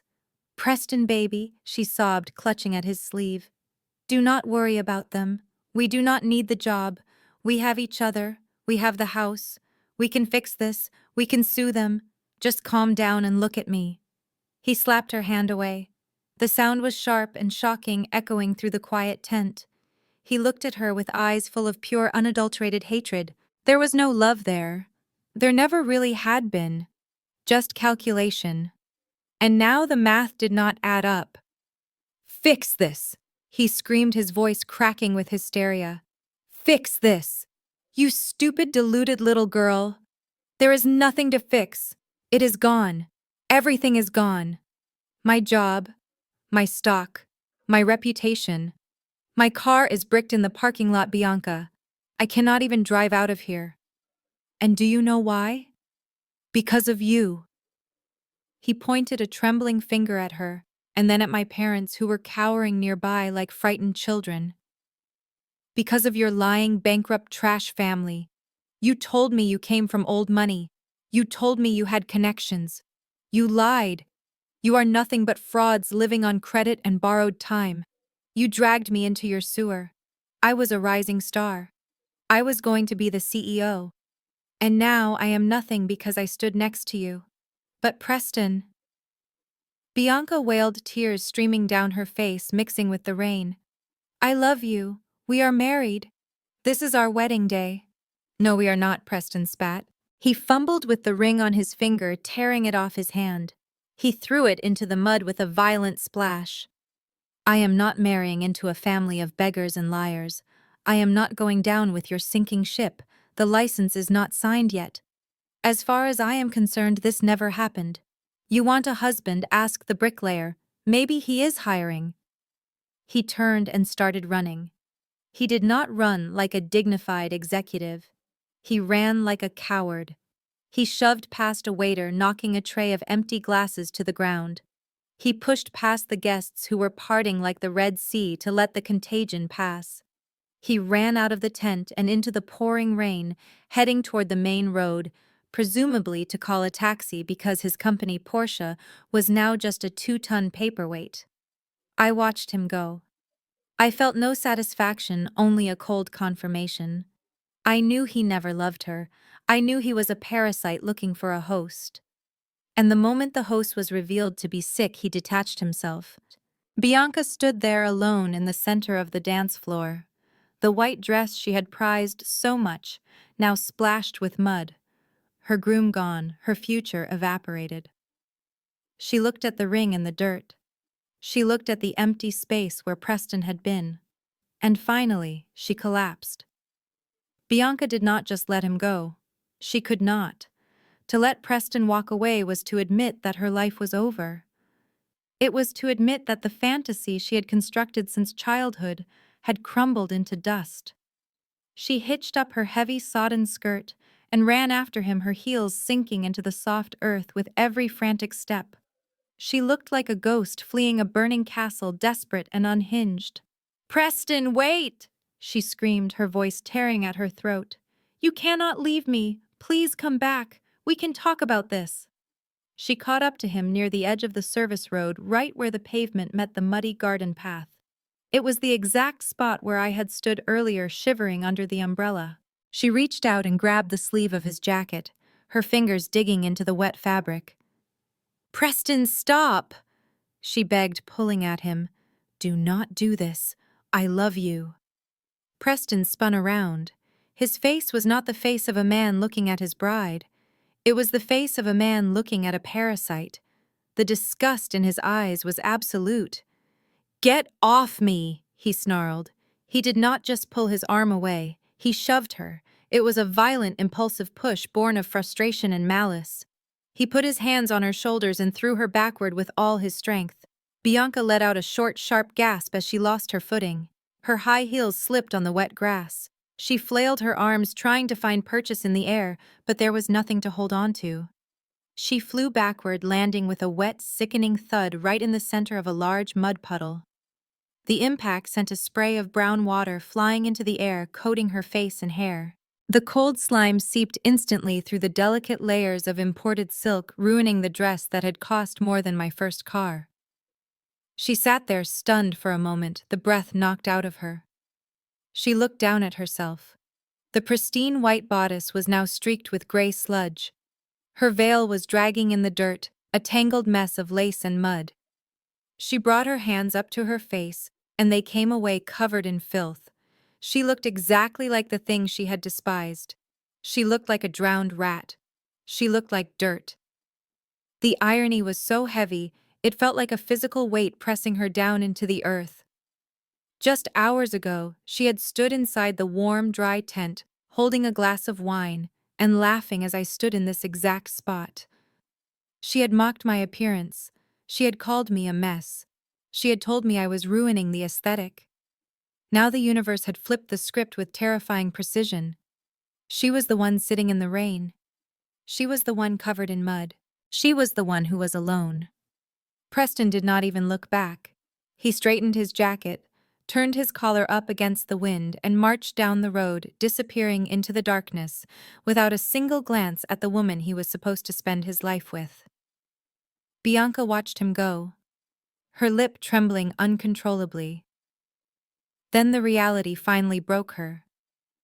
She did not cry prettily. She did not weep a single tear like a movie star. She howled. It was a guttural, ugly sound of pure despair that rose up from her chest and echoed through the garden. She slammed her fists into the mud, splashing dirty water all over herself again and again, screaming at the empty road, screaming at her parents, screaming at the unfairness of it all. She was a queen dethroned, a bride abandoned, sitting in the filth of her own making, waiting for a savior who was never coming back. I watched my sister screaming in the mud, a portrait of absolute misery. Any normal parent would have rushed to her side. Any loving mother would have been down in the dirt holding her child regardless of the ruined clothes. But my parents were not normal. And they certainly were not loving. They were survivors. Parasites who had just realized their host body was dead and were frantically looking for a new one to latch onto. They watched Preston disappear down the road. They saw the ruin of their financial plan, and then in perfect synchronization their heads turned toward me. I saw the calculation happen in real time. I saw the panic recede and be replaced by a terrifying mask of affection. They did not run to Bianca. They stepped right past her. My mother actually lifted the hem of her gown to avoid brushing against my sister's muddy arm as she lay there weeping. They marched toward me, their faces transforming from shock to a beaming, teary-eyed pride that made my stomach turn. "Oh, Ebony," my mother cried out, throwing her arms open as if she wanted to embrace me. "My darling girl, thank goodness. Thank goodness you are here." She stopped just short of hugging me, seeing the look of ice on my face, but she did not let that deter her. She clasped her hands over her heart and looked at me with wide, glistening eyes. "You did it. You actually did it. Do you not see, Desmond? Our plan worked." My father nodded vigorously, wiping sweat from his forehead and forcing a jovial smile. "It certainly did, Patricia. It worked better than we could have ever imagined. He looked at me, his chest puffing out with false importance. Ebony, surely you understand what just happened here. You are a smart girl. You run a massive company. You must have realized that this was all for you. I stared at them, unable to comprehend the sheer depth of their delusion. What are you talking about? I asked, my voice flat. The treatment, my mother said, stepping closer, her voice dropping to a conspiratorial whisper. The rain. The insults. The way we favored Bianca. Oh, honey, do you really think we are that cruel? We are your parents. We love you more than life itself. But we saw the potential in you, Ebony. We saw that you were special. You were a diamond in the rough. And what does a diamond need to shine? It needs pressure. Massive, crushing pressure. That is right, my father chimed in. We knew that if we made things easy for you, you would never reach your full potential. We had to be the villains so you could be the hero. We had to push you away so you would go out and build your empire. If we had been soft, you would just be a doctor like we wanted. But because we were hard on you, look at what you became. A billionaire. You own the estate. You own the debt. You are the savior of this family. My mother reached out and tried to touch my arm, her fingers trembling. We did this for you, she sobbed. It was a test, Ebony. A test of your character. And you passed with flying colors. We are so incredibly proud of you. And now that you have proven yourself, we can finally be a real family again. We can put all this ugliness behind us. After all, we are the Washingtons. We stick together. She looked at Darius, acknowledging him for the first time with a sickeningly sweet smile. And Darius. Welcome to the family, son. I always knew there was something special about you too. I told Desmond just last week that you had the look of a leader. We were just testing you too, just making sure you were strong enough to protect our little girl. They stood there beaming at me, waiting for me to break down and thank them. They truly believed that they could rewrite history in 10 seconds. They thought that because I had money, I would buy their lies. They thought that the bond of blood was strong enough to strangle the truth. They looked at me with hungry eyes, not seeing a daughter but seeing a bank account that had just opened its doors. They were waiting for the hug. They were waiting for the forgiveness. They were waiting for me to invite them into the mansion they had just gifted away. I stared at my parents for a long moment, letting the silence stretch until it was almost painful. My mother's smile began to falter at the edges, trembling under the weight of my gaze. My father shifted his weight nervously, wiping his sweaty palms on his trousers. They were waiting for me to accept their rewrite of history. They wanted me to nod and say thank you for the abuse because it made me rich. It was the most insulting thing they had ever said to me, and considering they had just disowned me 20 minutes ago, that was saying a lot. A test, I repeated slowly, my voice dead calm. You think you can call 29 years of neglect a test? You think starving me of affection was a strategy? You think locking me out in the storm like a stray dog was a lesson in character building? That is not parenting, that is cruelty, and it is cowardice. I took a step closer to them and they instinctively stepped back, shrinking away from the truth. You did not push me to succeed because you loved me, I continued. You pushed me away because you were ashamed of me. You wanted a doctor to brag about at the country club so you could feel important. You did not care about my happiness or my dreams or my heart. You only cared about your own image. And now that I have surpassed your wildest expectations, you think you can claim credit for my hard work. You think you can retrofit your hatred into tough love just to get access to my bank account. I shook my head, looking at them with a profound sense of disappointment. I realized in that moment that I did not hate them anymore. The hate had evaporated, leaving only pity. They were hollow shell-like people who would say anything to survive. Let us be very clear about the results of your little experiment, I said, my voice rising just enough to be heard by every guest remaining in the garden. You tested me, yes. You tested my patience. You tested my sanity. You tested my ability to survive without the people who were supposed to protect me. But here is the final grade. You failed. You failed as parents. You failed as human beings, and you have lost the privilege of calling me your daughter." My mother let out a strangled gasp, reaching for my hand again, her eyes wide with terror. "Ebony, please," she begged, desperation creeping into her voice. "Do not be like this. We are your family. We are all you have." "No," I said, pulling my hand away sharply as if she had burned me. "I have a husband who would walk through fire for me. I have a career I built with my own 2 hands. You are just people who used to know me." I turned away from them, breaking the connection forever. I looked at Mr. Henderson, who was standing at attention with 2 large security guards flanking him. "Mr. Henderson," I said, pointing at my parents, and then at Bianca, who was still sobbing in the mud. "Please escort these trespassers off my property." Mr. Henderson nodded sharply, a look of grim satisfaction on his face. "With pleasure, Madam Chairman." I checked my watch, looking at the time with deliberate indifference. "You have 10 minutes, I said over my shoulder, not looking back at them. 10 minutes to gather your personal belongings and vacate the premises.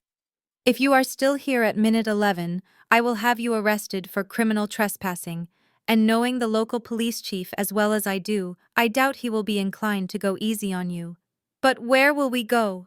my father cried out, his voice cracking with panic. "We have nowhere to go. The house is gone. The car is gone. We have no money." "I do not know, Dad," I said, walking back toward the warmth of my husband. "Maybe you should treat it as a test. I am sure it will build character." The low thrumming sound began as a vibration in the ground before it exploded into a roar overhead. The wind from the rotor blades whipped through the garden, flattening the grass and sending a spray of mist over the stunned guests. A sleek black helicopter descended from the gray clouds. On its side, emblazoned in matte gold, was the logo that had haunted my parents for the last hour. Onyx Capital. It touched down on the far side of the lawn, the landing gear sinking slightly into the soft earth. It was a machine of war and luxury, a predator in the sky that had come to collect its queen. Darius put his hand on the small of my back. It was a warm, steady weight that anchored me. He did not say a word. He just guided me toward the aircraft. We walked past the ruined wedding cake. We walked past the overturned tables. We walked past the people who had called us dirt. We did not hurry. We moved with the easy confidence of people who own the ground they walk on. The wind from the blades buffeted my parents, blowing my mother's expensive hairdo into a tangled mess and forcing my father to shield his eyes.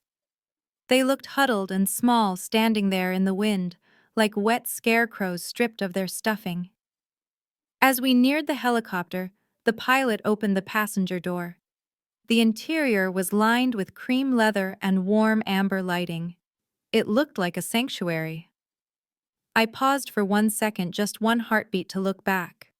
My mother Patricia took a step forward. Her hand reached out in a pathetic, grasping gesture. Her mouth moved, shaping my name, but the sound was swallowed by the engine roar. She looked terrified. She looked like a woman realizing that night was falling, and she had nowhere to sleep. Beside her, Bianca was still sitting in the mud, hugging her knees and rocking back and forth, staring at nothing. And my father was frantically tapping on his phone, likely discovering that his service had been cut off just like Preston's. They were stranded. Preston had taken the only car that could leave. The other guests were already fleeing in their own vehicles, desperate to escape the blast zone of our social explosion. My family had no car. They had no home to go back to. They had no money for a taxi. And they were standing in the middle of a storm, on an estate that was about to be locked down by security. Darius helped me up into the cabin. He climbed in after me, and the door slid shut with a heavy, solid thud that sealed out the noise and the cold. The sudden silence was blissful. I leaned back into the soft leather seat, and Darius took my hand, bringing it to his lips. "Are you ready to go home, Mrs. Washington?" he asked. I looked out the window as the helicopter began to lift. I saw the figures of my parents and my sister growing smaller and smaller. They looked like tiny insects trapped in a jar. I felt a weight lift off my chest, a burden I had carried for 29 years. I did not feel sad, I felt free. Yes, I said, squeezing his hand. Let us go home. The helicopter banked sharply, turning toward the city, and we vanished into the clouds, leaving the mud and the misery far behind us. The morning sun streamed through the floor to ceiling windows of our penthouse apartment, casting a warm golden glow over the living room. It was a stark contrast to the gray rain of that terrible day 1 year ago. On the marble coffee table lay the latest issue of Forbes magazine. The cover image was striking. It showed Darius and me standing side by side, looking powerful and unshakable. He was wearing a sharp navy suit, and I was in a structured crimson dress. The bold white headline read, "The New Face of Ethical Wealth." Inside, the article detailed the unprecedented growth of Onyx Capital and the revolutionary construction methods Apex Global had implemented under Darius' fully reinstated leadership. We were not just rich, we were respected. We were changing the industry, proving that you could build an empire without losing your soul. But the magazine was just paper. It was a symbol of our professional victory, but it paled in comparison to the personal triumph sleeping in the next room. I walked softly down the hallway, the plush carpet absorbing the sound of my footsteps. I pushed open the door to the nursery. The room was painted a soft, calming sage green, filled with the scent of lavender and fresh linen. In the center of the room lay a custom walnut crib. I leaned over the railing, my heart swelling with a love so fierce it almost brought me to knees. Sleeping soundly on his back was our son Atlas. We named him Atlas because from the moment he arrived he became the center of our world. He had Darius' eyes and my nose. He let out a soft sigh in his sleep, his tiny hand curling around the edge of his blanket. I reached down and brushed a finger against his velvet soft cheek. I made a promise to him every single day. You will never know conditional love. You will never have to earn your place in this family. You will never be locked out in the cold. You are our priority, simply because you exist. Darius appeared in the doorway, his presence warm and grounding. He walked over and wrapped his arms around me from behind, resting his chin on my shoulder as we both looked down at our son. "He is perfect," Darius whispered.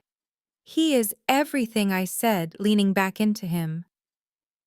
"Are you ready for the ceremony?" he asked, kissing my temple. I nodded. Today was not just about business. It was about healing. In an hour, we would be cutting the ribbon on the Onyx Haven. It was a massive state-of-the-art facility we had built in the heart of the city. It was not just a shelter. It was a comprehensive support center for the homeless, providing luxury-style transitional housing, job training, mental health services, and legal aid. It was the ultimate answer to my parents' legacy.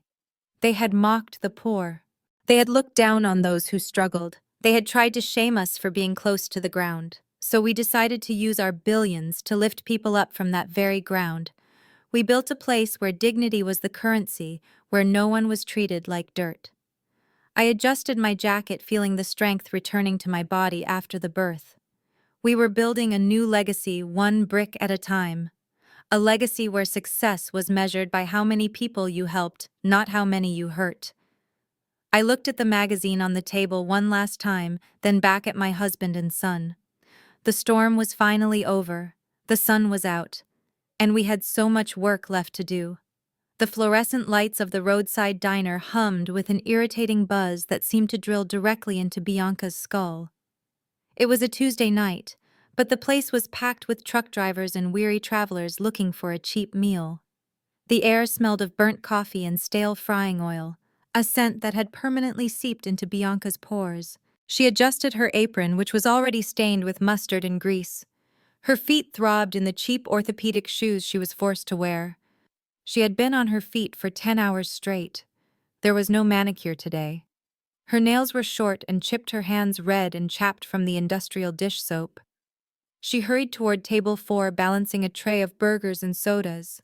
Her arms shook slightly from exhaustion. As she lowered the tray, a heavy man in a trucker hat shifted unexpectedly, knocking his elbow against her arm. The tray tipped. An entire glass of ice-cold cola cascaded onto the table and splashed onto the man's lap.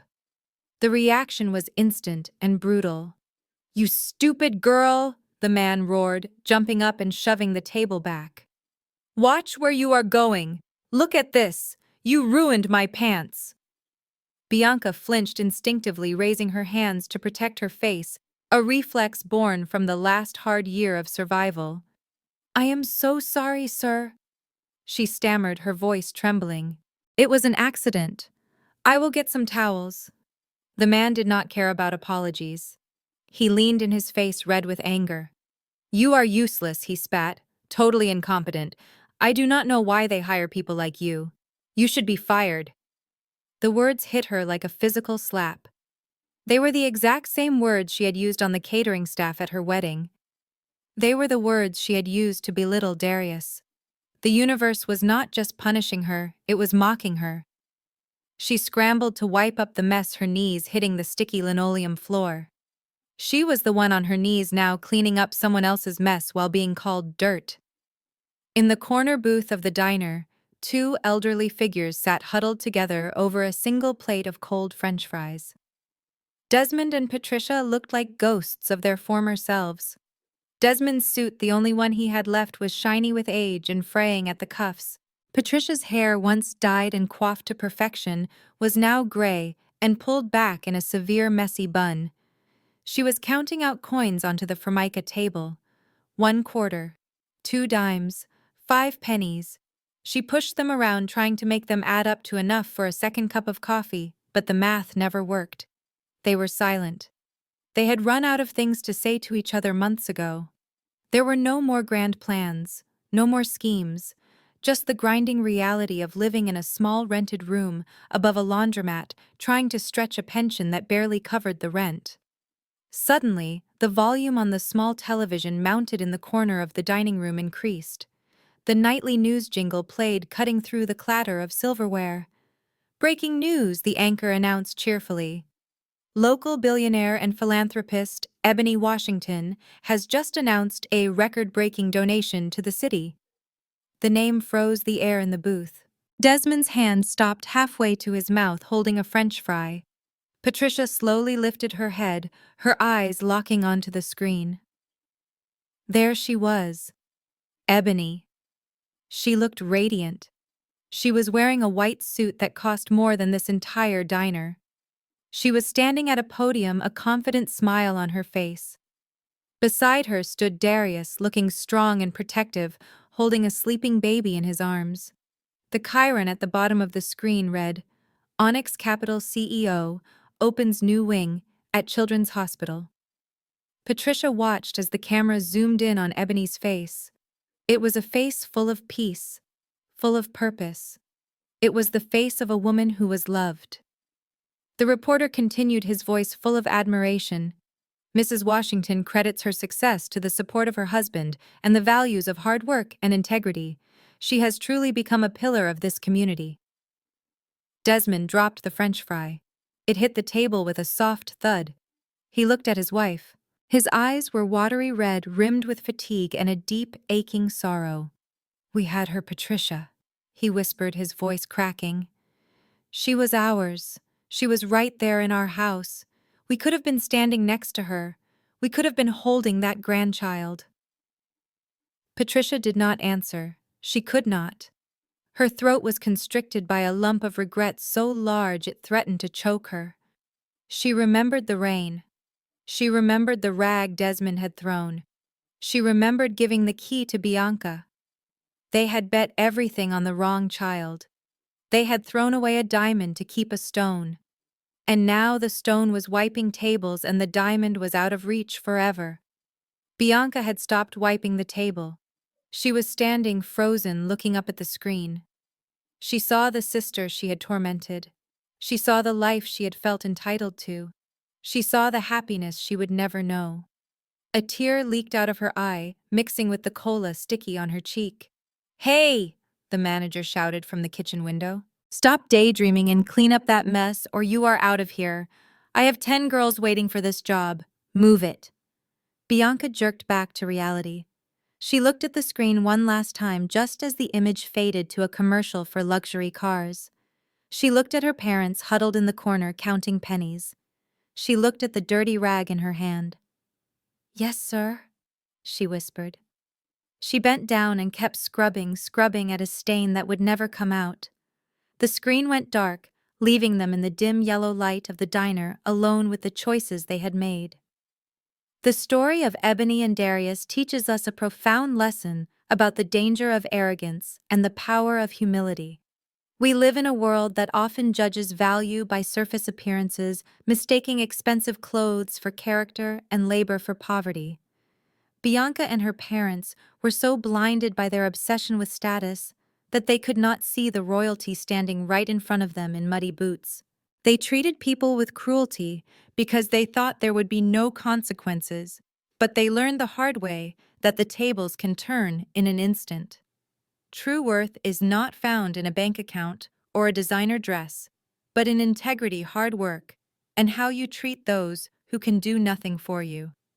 Ebony proved that you can be cast out and still build a kingdom, while her family proved that you can have everything and lose it all through a lack of gratitude. Always be kind for the person you look down on. Today might be the one you need tomorrow. If you enjoyed this story of justice and redemption, please subscribe to our channel for more inspiring tales.